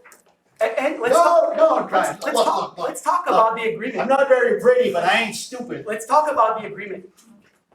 No, The no, board- we're talking about discipline right now. No, because it's in the context of this whole thing. No, Because we're you- talking about you accused me- insubordination. Because We're you, talking about No. insubordination. Mr. Chair, please, please. Please, Mr. Daigle, let him finish. He is finished. So the board knows, okay, for your decision-making process here today, the nature of the parking lot agreement. In 2000, and it was my predecessor and the board amended the parking lot agreement to basically give the town the right of first refusal to buy that property. Okay? That was how the spirit of that agreement changed from. Yeah, but you prior refused that. Keep going. Okay, and those agreements were 2 years at a time, expiring in June 2020, the last one. Okay, in 2019, Ms. Daigle approached the town and said, I want to sell the property, and you have the right of first refusal. So I have a potential buyer, okay, and the buyer has offered me $40,000. But you have the right to purchase the property for $40,000. So that prompted a discussion by the board. The board was made aware. And the board said, we are not interested in the property for this price. And there was discussions then at the time also that the board was not inclined to continue to renew the agreement because we felt like the town didn't need it no more. Okay? Now there was no motion not to renew the agreement. The board never acted on not renewing the agreement. The board let the old agreement expire because the board's understanding was the property was going to be sold anyway. Okay? Mhm. Now, I have a big concern about accusations that were made that I asked Ms. Daigle to backdate an agreement to cover my ass. I never said that. Well, you know what? There are 2 board members here that were privy to that. Not to backdate. No, no. Board members, please. Huh? I've been informed. Listen, you said that in front of me. Retroactive. Oh, well, retroactive. Retroactive. Okay, I'm sorry. No, If you I better said- be sorry. Yeah, no, if I said backdate, Retroactive is not backdating a contract. well, If you're so smart, you should know the difference. either way, I No, went no, to no, him. no, no, Listen no. to me. Either way, I went to him and I asked him. Well, of Did course, you you do always this? run to him. You always run to him. I wanted to know if he You always really run to him. did that. Yeah. Mr. Chairman, He never. we have something on the floor. We have a motion. Been voted and Are seconded. are we? May I just point out, okay, that Mr. Daigle just acknowledged that he did exactly that. That he did ask. No, I did not. He just did. And may the record please show that when I had that conference call, that I had 2 witnesses to that conversation. 2 witnesses to that conversation. I'm done. I'm done with I've given my. There you are. Yes, Lori. Okay, so when Dan told me that, I was pissed off and I was very upset about the hanging up. And I went to him and you know this, I actually told all of you, I spent, I don't know, maybe a half hour kind of bavassing Gary, I guess, and saying, you know, like, this doesn't even make sense to me. I was very upset with him about that. And I wanted to confront him. And then I found out that none of that was part of that conversation, so I dropped it. So if that wasn't part of the conversation, I mean, it doesn't, I don't know, like, what do I believe anymore? Whatever. You have a motion on the floor, it's been, Yes, we have a motion on the floor. second. Did we have a second? Was there a No, second to that? a second. All right, Seconded. we've had the discussion, so. Or to put a letter in his file of disciplinary do we- nature for do- insubordination, for hanging up on a town selectman when the town selectman. Is anybody, Mr. David, let me finish. No, I have the floor, I'm talking to you right now, and you're gonna listen till I'm done talking to you. You're making this argument for, No, you're gonna listen to me. He is telling you that I was making mandates and order. I asked him, I want an explanation as to why there's 2 town trucks and a town payloader cleaning a private parking. He said, I don't have time for your nonsense. If you have a problem with that, call the board or vice chair, the chair or the vice chair, and he hung up the phone on me. I never yelled at him. So anyway, you have a motion on the floor, seconded, you are now faced. is anybody in favor of disciplining? Oh, Jason? I'm sorry, I didn't see. So with what Dan said, I just wanna put this out there before we vote, that if there was clear proof in it, right now it's his word against his, if there was clear proof in that you spoke to him normal voice, and he said that, and he hung, let me finish, and he hung up, I could understand maybe giving him a verbal thing, hey, you shouldn't be hanging up on board of selectmen, and then it'd be, well, there's a process to follow, going through the board chair, and we get this all solved and resolved, so it doesn't happen again. But because it's hearsay, and I'm not saying you're wrong, I'm not saying you're lying, and I'm not saying he's lying, I'm saying there's no clear proof for education, and all we're talking about is the hanging up. We're not talking about whether the parking lot being cleaned was wrong or not. There's no clear indication that either of you are telling the truth or lying. I can't vote yes saying, let's put a letter in his file without clear indication that. I knew clearly that you wouldn't. Well, Dan, do you want me to go on here? Doug called me an a-hole yesterday, let's write him up. Who are you gonna believe? Jason, You need facts, Jason. Dan, you can't write somebody up for. Can I ask you a question? Yeah, no, and I was gonna address after, okay, go ahead. Did you ask Gary Picard if he hung up the phone on me? Yes, I did. What did he say? He said he did because you screamed at him. Okay, all right. Well, I didn't know that before. That's what I'm saying, Dan, let's do this the right way, let's talk about stuff like this. Instead of just. Okay, we now have confirmation that the town manager, that boy right there, hung up the phone on a selectman Okay, that called him to ask him a very simple question, okay. okay? So And he now- hung up on me. So now my question to my note is, do you know if Gary yelled at him or not? Well, that I don't know. I'm Okay. going by what he told me, Doug, do you but I know don't. if Gary yelled at him or not? I don't. Lori, do you know if Gary yelled And at him or Gary not? yelled at him? Sorry, No, if but Dan yelled at him. that I don't know.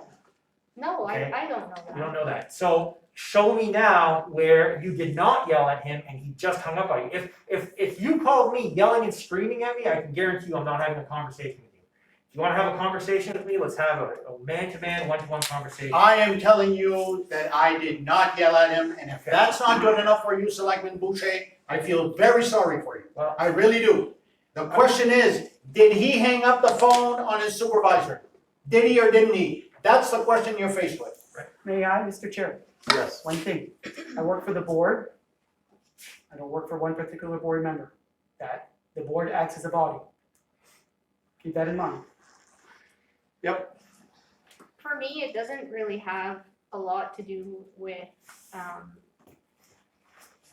the whole situation for me is upsetting. I realize there's a specific motion on the floor and that we have to vote on, but how much infighting and arguing and disruption do we all have to go through before we can make this work as a board, okay? And right here, this tells me that, we're as a board in trouble here, okay? You have to Because put order in the This camp. isn't, Dan, let me finish, okay? Sorry. how much, and you already know where I stand. We've already I know talked, where you we've already stand. talked, so yeah, I'm not surprising you with anything. Nope, never Like have. I said, I was extremely pissed off at Gary. I kind of, wasn't that nice to him. And I feel like as a board, we failed our employees, and this insubordination thing. Tell me how much yelling and screaming or abusing, and not that conversation, but how much crap can we expect an employee to take? Or how much, pick at every single thing to the point that an employee feels like they have to have witnesses to a phone call, or that every single thing has to be documented. We've talked a lot about lies here tonight. I know that the last year that I've worked with him, I've gotten, and we used to do this with customers too, but I do a lot by email, and I know you guys, probably get tired of my little things on email, but I want everything I say to be public record. Here's where I stand on this, it's not a secret, public record. And I've learned that he does the same thing, and then he prints the emails and he gives them to us. So if he's intentionally telling a lie and dumb enough to put it in public record and put it out there for us and give it to us to read, I guess I have a hard time to believe that. So, Dan, I feel like there's personal issues between the two of you. There's been personal issues. This whole parking lot thing is a family thing. You're very angry. I don't find it hard to believe that you're very boisterous and you talk, and I don't find it hard to believe that he might have felt attacked when you called, because you and I are friends, and sometimes I feel like that with you. So for me, I'm just telling you that I think a verbal warning is fine. I already gave him one as far as I'm concerned. If everyone else gives him one, I'm happy with that. I will not vote to put something in the file, I guess. I vote to give him a raise, $10,000. Do I have a second? We have a motion. Why are you so Reset bad about discussion. what I'm saying? We've had this conversation already, No, I make a motion to give the town manager a $10,000 raise. Mr. Daigle. We have a motion, and we have discussed it. Anybody in favor of discipline, of putting a disciplinary letter in his file, please raise your hand. Opposed? But it should be a verbal.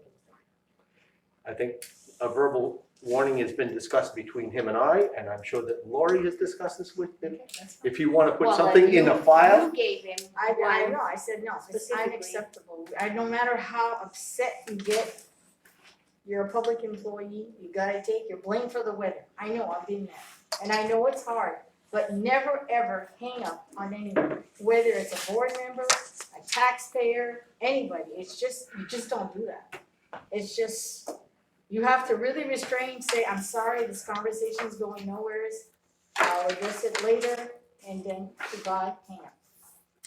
I get it, you get I emotional. have one further thing, excuse me. Sorry, okay. Mr. Chairman, you had asked me to push this out to other business. We did mention a while ago the form of government that we're under. Board of Selectmen, manager. If you study the diagram that's in the MMA manual, you will see that the Board of Selectmen is at the apex of the pyramid. I have been denied as an elected officer to attend a Board of Appeals meeting. If you look at the pyramid, every committee, every board, every subcommittee, all the way down to the individual department heads, fall under the administration of the Board of Selectmen. The town manager answers to the Board of Selectmen. And I am looking to this board by a show of hands to reverse this decision that a town selectman cannot sit in on a Board of Appeals meeting. And the reason I want to sit in on that Board of Appeals meeting is because the information that I have gathered thus far, I feel that based on my studies of the code book for the town of Madawaska, that the town is in error. But that will not be for me, up to me to prove. That will be at the Board of Appeals meeting on Thursday night. And the gentleman that is bringing this forth is extremely well informed. Ultimately, if the Board of Appeals cannot come to a consensus or a decision that will be favorable for the appellant, because as of right now, the gentleman has filed an administrative appeal and is prepared to challenge the town of Madawaska. Therefore, at that point, this comes back by procedure, if you will, according to the code book, this comes back to the Board of Selectmen. Therefore, as an elected official being, I don't know, what's the word?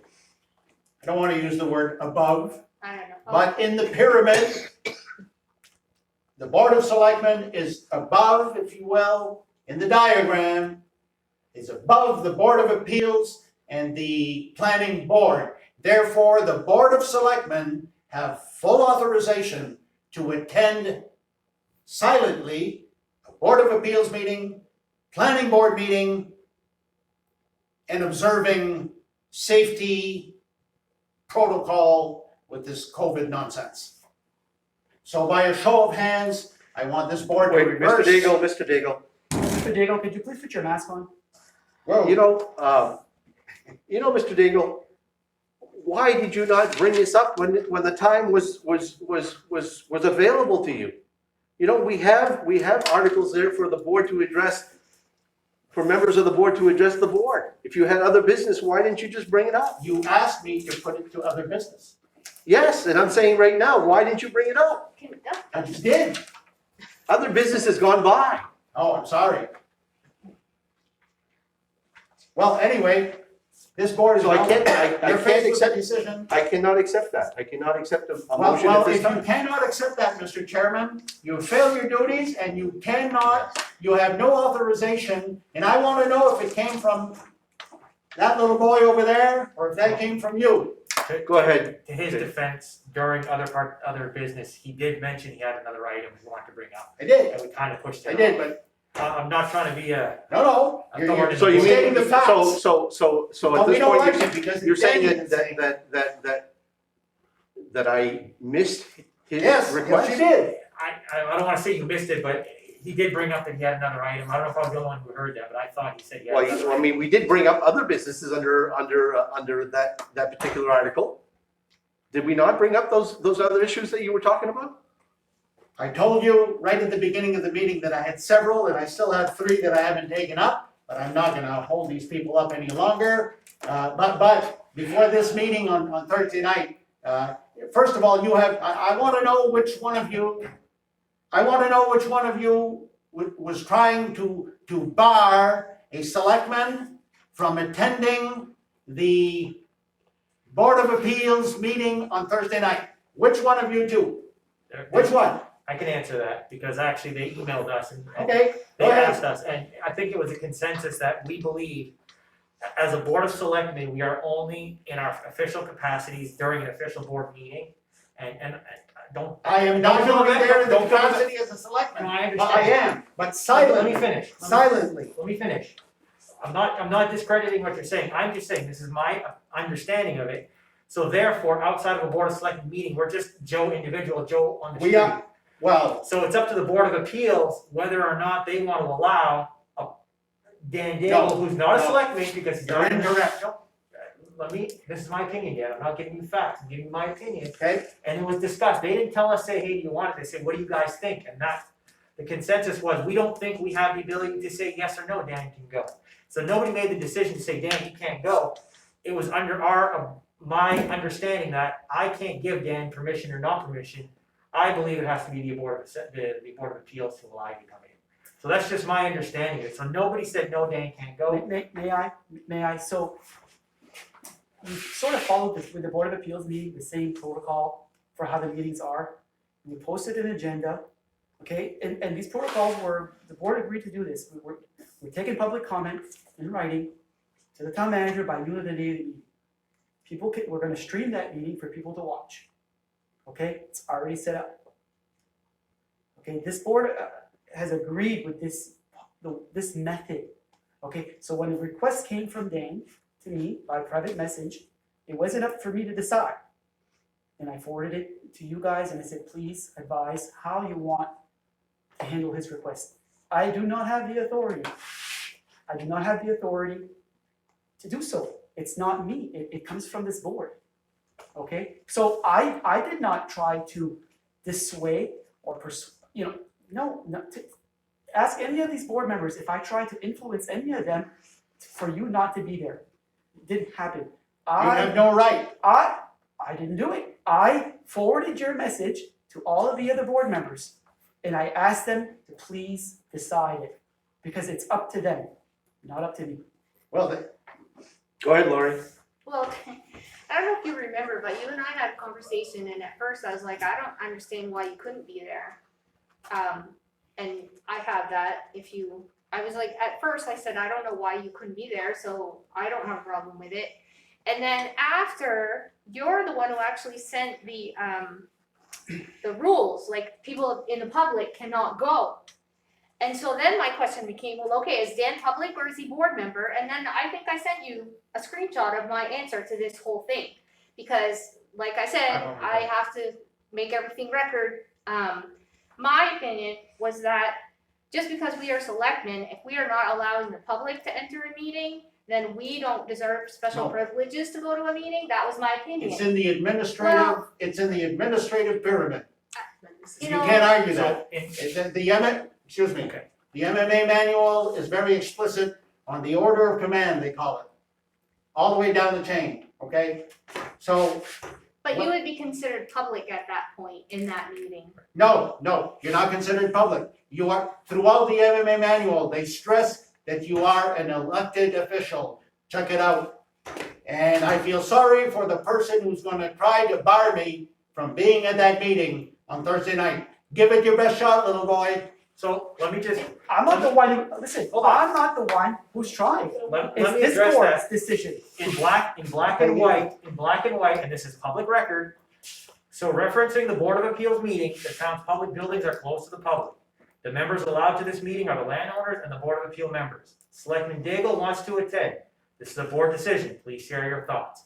There's nowhere in there that he says you guys should not allow Dan. He left it up to us, and our response was basically, I don't know if we have the right to do that. I don't see. You can't bar me. We didn't bar you. We don't know if we have the right. to I was told that I cannot attend, Well, okay? I was told that I cannot attend. okay. And that is false, So, and it's time that some of you little boys here open the covers of this book.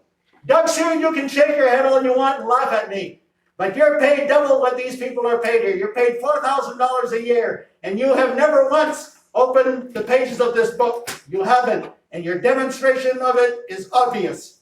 so can we? So I guess I'm paid, huh? Can we bring? Double. Can we bring this back around? Yep. Okay. Can't we just? How many people are really going to go to that meeting? Can't we just open I it will, to the? No. I mean, like. I will. Can't we just open it to the public? It's gonna be here. There's room. I mean, do you foresee 50 people coming? Can we just not? No, we're all under lockdown. We're under Then lockdown. we're picking and choosing which meetings we allow people to come to, and that's gonna just open a can of worms. You know what happens if 49 people show up and the 50th person we gotta turn around? I mean, you're really asking for trouble if you start doing that. That's not gonna happen with a Board of Appeal meeting. Really?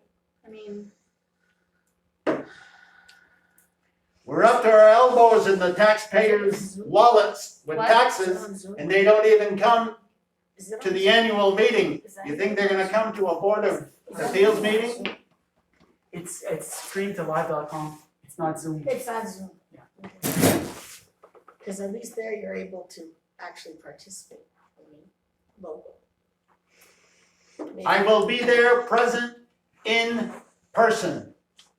Let the record show Danny Daigle will be at the Board of Appeals meeting on Thursday night in person as a selectman.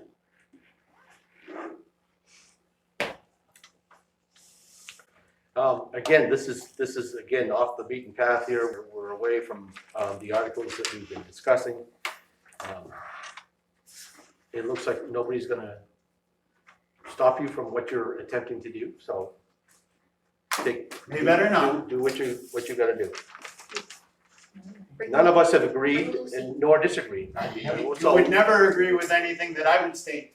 Never. You never have, you You know, never Mr. will. Daigle, I have searched out your opinions and your thoughts almost at every turn, and you have never responded. You have never accepted my calls. You have never met with me. I met up with you in a parking lot to talk to you. You refused to talk to me. I've asked other board members to talk to you on my behalf, and you never It's responded. funny that I was engaged in a conversation in a parking lot that you're talking about, and as the chairman of the board, that you chose to violate the MMA statute to come and to butt your nose into a conversation that I was having with another selectman where the MMA handbook. You know, Mr. Strictly Daigle, forbids I was her- reaching out to you. I was personally reaching No. out to you. You have To no try to legal get you- right, if we're not holding minutes, you have no legal right to come butt into a Fine, conversation. Mr. Daigle, fine, I understand. I understand. You understand, but are you wrong? You'll never say you're wrong. You'll never say. Was that my intent? Was my intent? What was my intent there? Intent or Was not, I you can't- really? As Was I for really $4,000 a interfering? year, I am not. for being- $4,000 a year, you should know Mr. that you Daigle. can't have 3 selectmen Mr. Daigle. involved It in a was only conversation that- without it was- holding minutes. It was That's only, what the law it says. was only that I wanted to directly ask Oh, I you. wanna sit down. I want to ask I wanna you. sit with Laurie and Jason for coffee and talk about all kinds of stuff, but no, that's. So why didn't you ask me to go meet you somewhere then? I didn't ask you to come to that conversation. I said, why didn't you ask me to go meet you someplace else? Because I don't wanna meet you. There you go. There you go. Very simple. Okay, all right. We don't have any action on what we're discussing here, do we? There was no motion here that we're doing. Okay, so now we're moving on to Article, I think we have one more to cover. Article 12, update on the offer for the purchased restaurant equipment of the former Orchids Restaurant. Assets held by the town of Madawaska's UDAG program. So just an update, we had been offered initially the $10,000 for the equipment at the Orchids facility. That offer has been rescinded, and the person making the offer had through phone call stated that they were of the opinion that the fixtures were to remain with the building. And so that would mean some of the larger items like the heat pump system. There's a heat pump system with I believe four units throughout the building. There's the fire suppression system. There's the exhaust hood. There's a lot of things that are attached to that you could consider a fixture. The purchase and sale agreement with North State, I haven't seen it, but I talked to the person at the North State who's handling this transaction, if you will, has informed me that their description of the purchase and sale agreement says building. It doesn't talk about contents. It's absent language on that, but that they are of the opinion in the past, based on their own transactions, that items that are attached are typically considered fixtures. Okay? And I don't disagree with that. However, we, as a town, through our UDAG program, have liens, we have security agreements on that equipment. Okay? And all of it. And we have actual invoices and an asset listing that the prior owner signed up on in the bill of sale through the bankruptcy.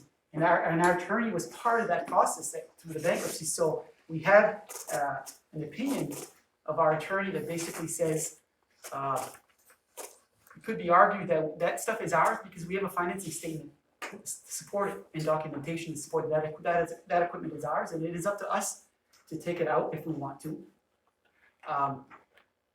And that the buyer right now. I believe his opinion was that didn't have a say in the matter at this point because it's belongs to North State, okay? So still, I think the closing is February 11th, scheduled to be around February 11th. So I just want the board to have, let's talk again about the situation.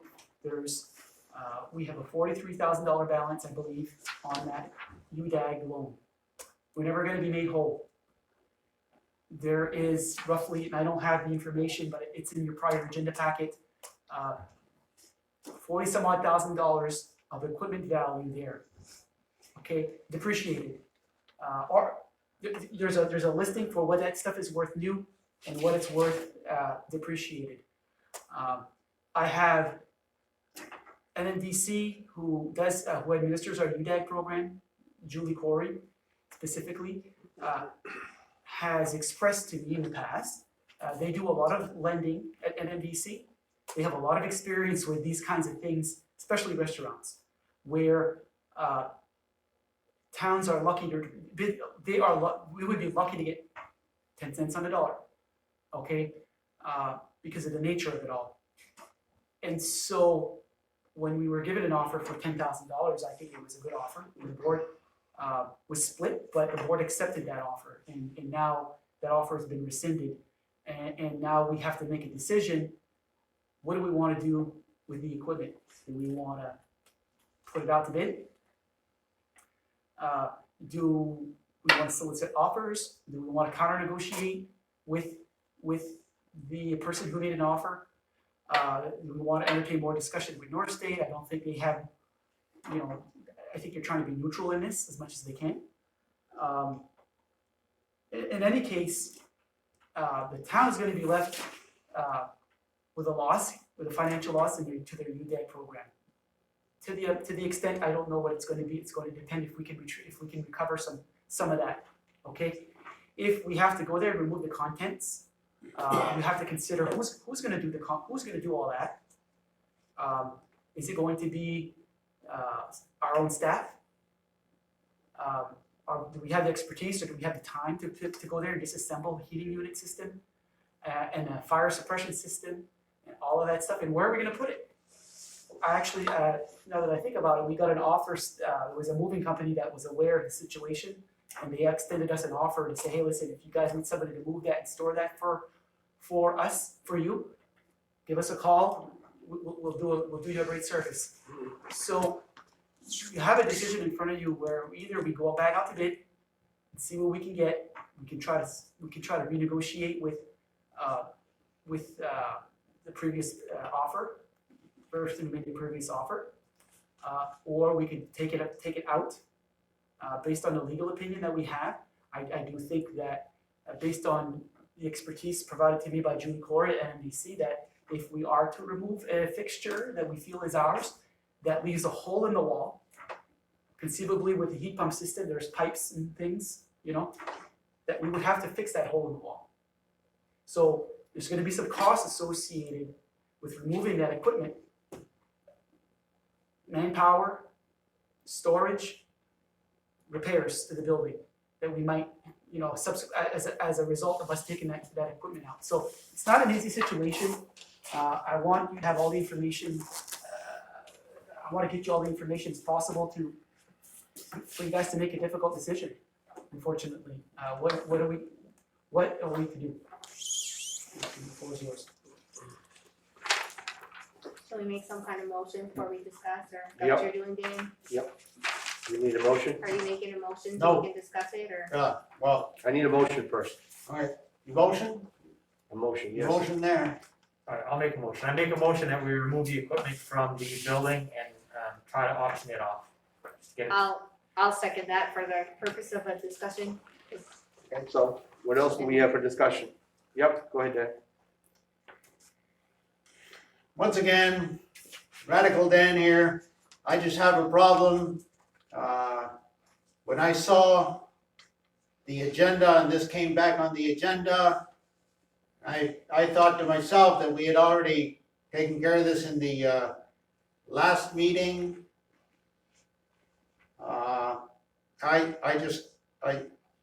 We did, but she rescinded her offer. Yes, but in speaking with her, I said, good morning, madame, just scribbling some numbers down. How many houses did you and Bob build in Madawaska? And she writes back 28, okay?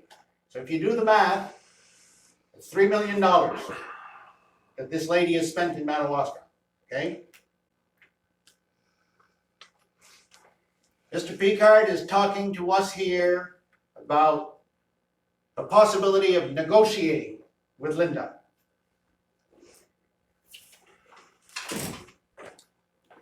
We gotta be careful because Danny lies. She says they are tight-lipped and Gary won't even talk to me anymore. Oh well. That's all I have. Are you making a point there? Yes, What did he just tell you?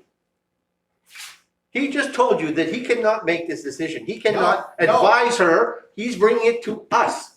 yes. That's what he's doing. But this lady is trying to reach out to this man who is supposed to be gathering information and bringing it to this board, and he won't even talk to this lady. So do And you this have goes that? on, and do this you goes on. do you have that information? Is there more information here that we should know about? You won't listen to anything I say? I'm listening. Give it to me. Listen, look, all of this, I got a week's work in here, and you didn't listen to a single word of it. Not, so why should I continue? This is full, All right. But- we're back to the board here. I mean, okay? All yours. okay, is there any other discussion?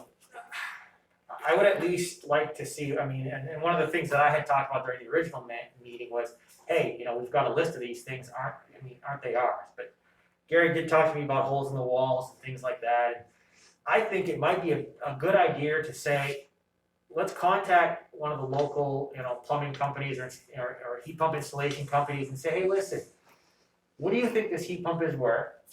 Are you willing to give us $1,000 for the heat pump system? You go in there, you take it out, you patch up the holes, is it worth $1,000 to you? We make $1,000 instead of nothing.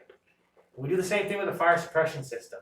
We call the local company who sells these systems. I mean, it's still a good system. They go for our money and say, hey, you remove the system, you take it yourselves. What would you offer the town for that system? You plug up the holes and make it look good. If they come back and say zero, we leave it there. If they come back and say, we'll give you $2,000 for a $10,000, you know, fire suppression system, well, that's $2,000 instead of zero.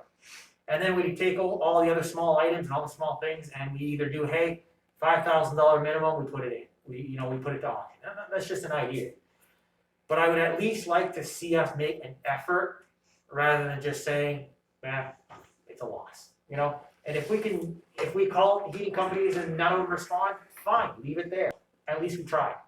And you know what I mean? If they come back and say, all it's worth is $500, well, then we'll have to look at that and say, yeah, hey, it's $500 compared to nothing. I don't know. I'm just saying, let's make an effort to see what, you know, how much we can recover. Anybody else? No? No, I don't know. I don't have an idea. It's a tough one. Unless, You know, I unless guess my, Dan, are you checked out, or My, does she wanna talk to you, or like, do Pardon? you have an idea, does she wanna talk to you? No. Danny is disconnected from this board. You people drew the line tonight. That's all right. Carry on, do your thing. Let me know when it's I over. wonder if we would go back to the new owners, as we can call them, and ask them if they would put out a dollar amount for that equipment without having to go through any kind of issue of pulling stuff out and patching holes. I mean, I think Jason's thoughts are very prudent, and he's looking out for the taxpayers. I, at this point, would like to negotiate with the owners, the new owners, and say, you know, your first offer, I think, is something the board could have accepted. Is this, can you put that offer on the table again, and we'll just call it good? I'm okay with that. I think I would like to see if I could have a board member or two be part of that discussion. Yeah, I make myself available for that discussion. Lori's available. I mean, I'm open to I don't know, open to no. offering her a different price and that, I'm but not I a just good don't wanna negotiator, Dan. give I it am. away to somebody and and get. I am. All right.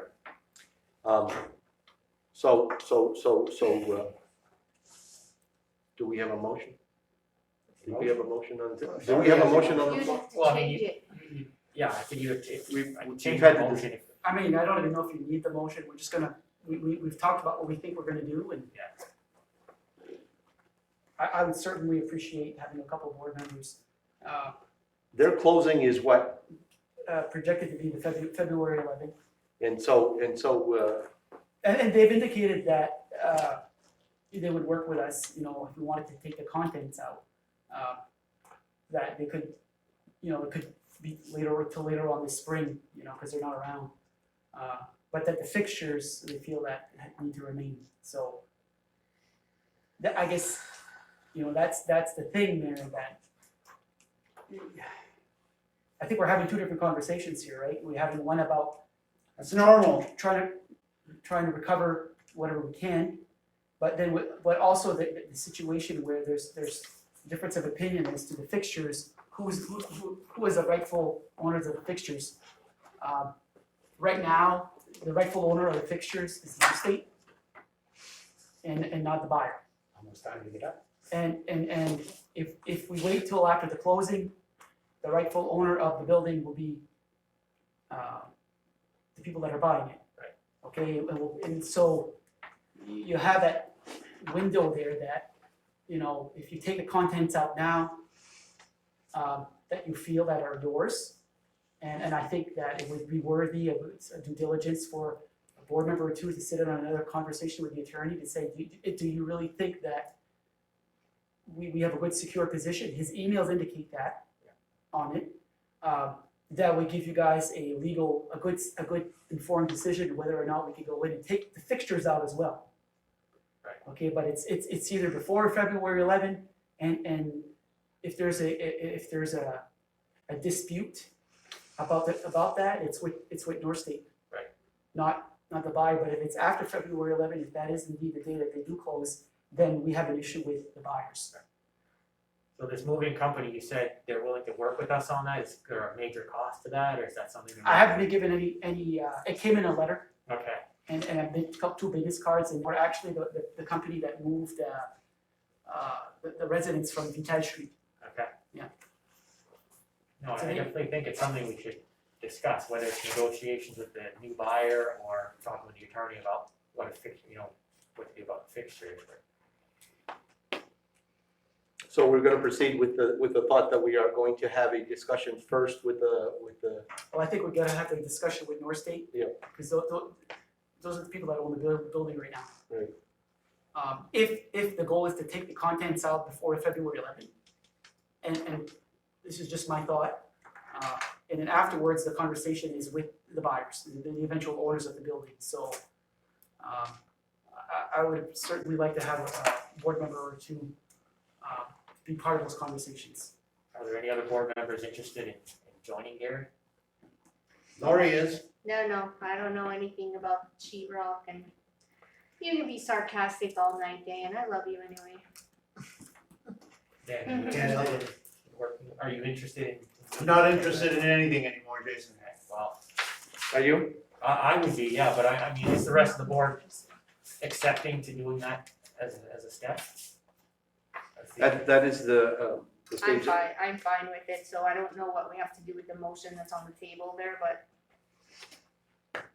That, what, can you read the motion? Jason motion to remove and go to auction, and then Lori motion to go to discussion. So I can amend my motion to Please. further the discussions with North State and our attorney about the issue with what is and isn't a fixture and what our next steps could be with those fixtures. I'll One- second, one I second. accept that change. Are we all in favor? Opposed? Very good. You know, I don't know how a discussion like this will work personally with North State. I'd rather see it, because they're just gonna say, if it's yours, go do what you gotta do. I don't really care to go that route. I'd rather end up having a discussion with the owners and try to work something out so that it's Well- amicable with everybody. See, it leads us into the ability where if the lawyer and North State all agree that, yes, we can remove the fixtures, we can go to the owner and say, listen, we're willing to work with you. You know Absolutely. what I mean? We've identified, we can take the fixtures out, we're willing to if we have to, but, hey, you know, work with us, do you wanna buy it for this amount of money, you know? I'm not saying let's throw that whole idea out the window, just saying this kinda gives us an idea of what, you know. I just think it should carry itself through beyond discussing this with North State. And I think that this board would have done their due diligence on this matter. Yeah. Really. Okay. Yeah, that's all I'm asking, and we just, you know. Very good. All right, Mr. Chair, Article 13, as my manager's report, you all have it. Yeah. Do you need for me to read it out loud? I've already read it. Okay. No, I'd like to hear it out loud. Let the board decide then. I make a motion that we table, or we don't read the manager report out loud. I was gonna say table, but no, we don't wanna do that. no one table it. I make a motion that we adjourn. Well, let's accept the I mean, motion motion of adjournment, it's the same thing, really. that we do He not, was kidding. Me? Were you kidding? I thought you were kidding. No, I was making a motion not to have to read it out loud. Oh. Do we really I- don't need that? I have a motion on the floor, Mr. Chairman. yes, I need a second. I'll second. All in favor of not reading it? We'll read it on our own. Opposed? Sorry, opposed? Thank you. Gotta I'm sorry, follow the Mr. rules, Daigle. remember? Now Gotta make follow it- the now rules, make remember? it- Yes, it is 10 A o'clock, motion Mr. to Daigle, I adjourn? know. Who- Did someone second? I'll second. Oh. All in favor of adjournment? Opposed? I know it didn't vote, so. And Dan is opposed to adjourning, and I'm not, Gary, I will sign that stuff another time. Yeah, you know what, guys, go home. I'll have the, Oh, What? turn off the camera. on the desk at the time. Yeah. So we just get to the door and call, just don't Yeah, let us in to just sign. not. So I'll come by. Side doors are.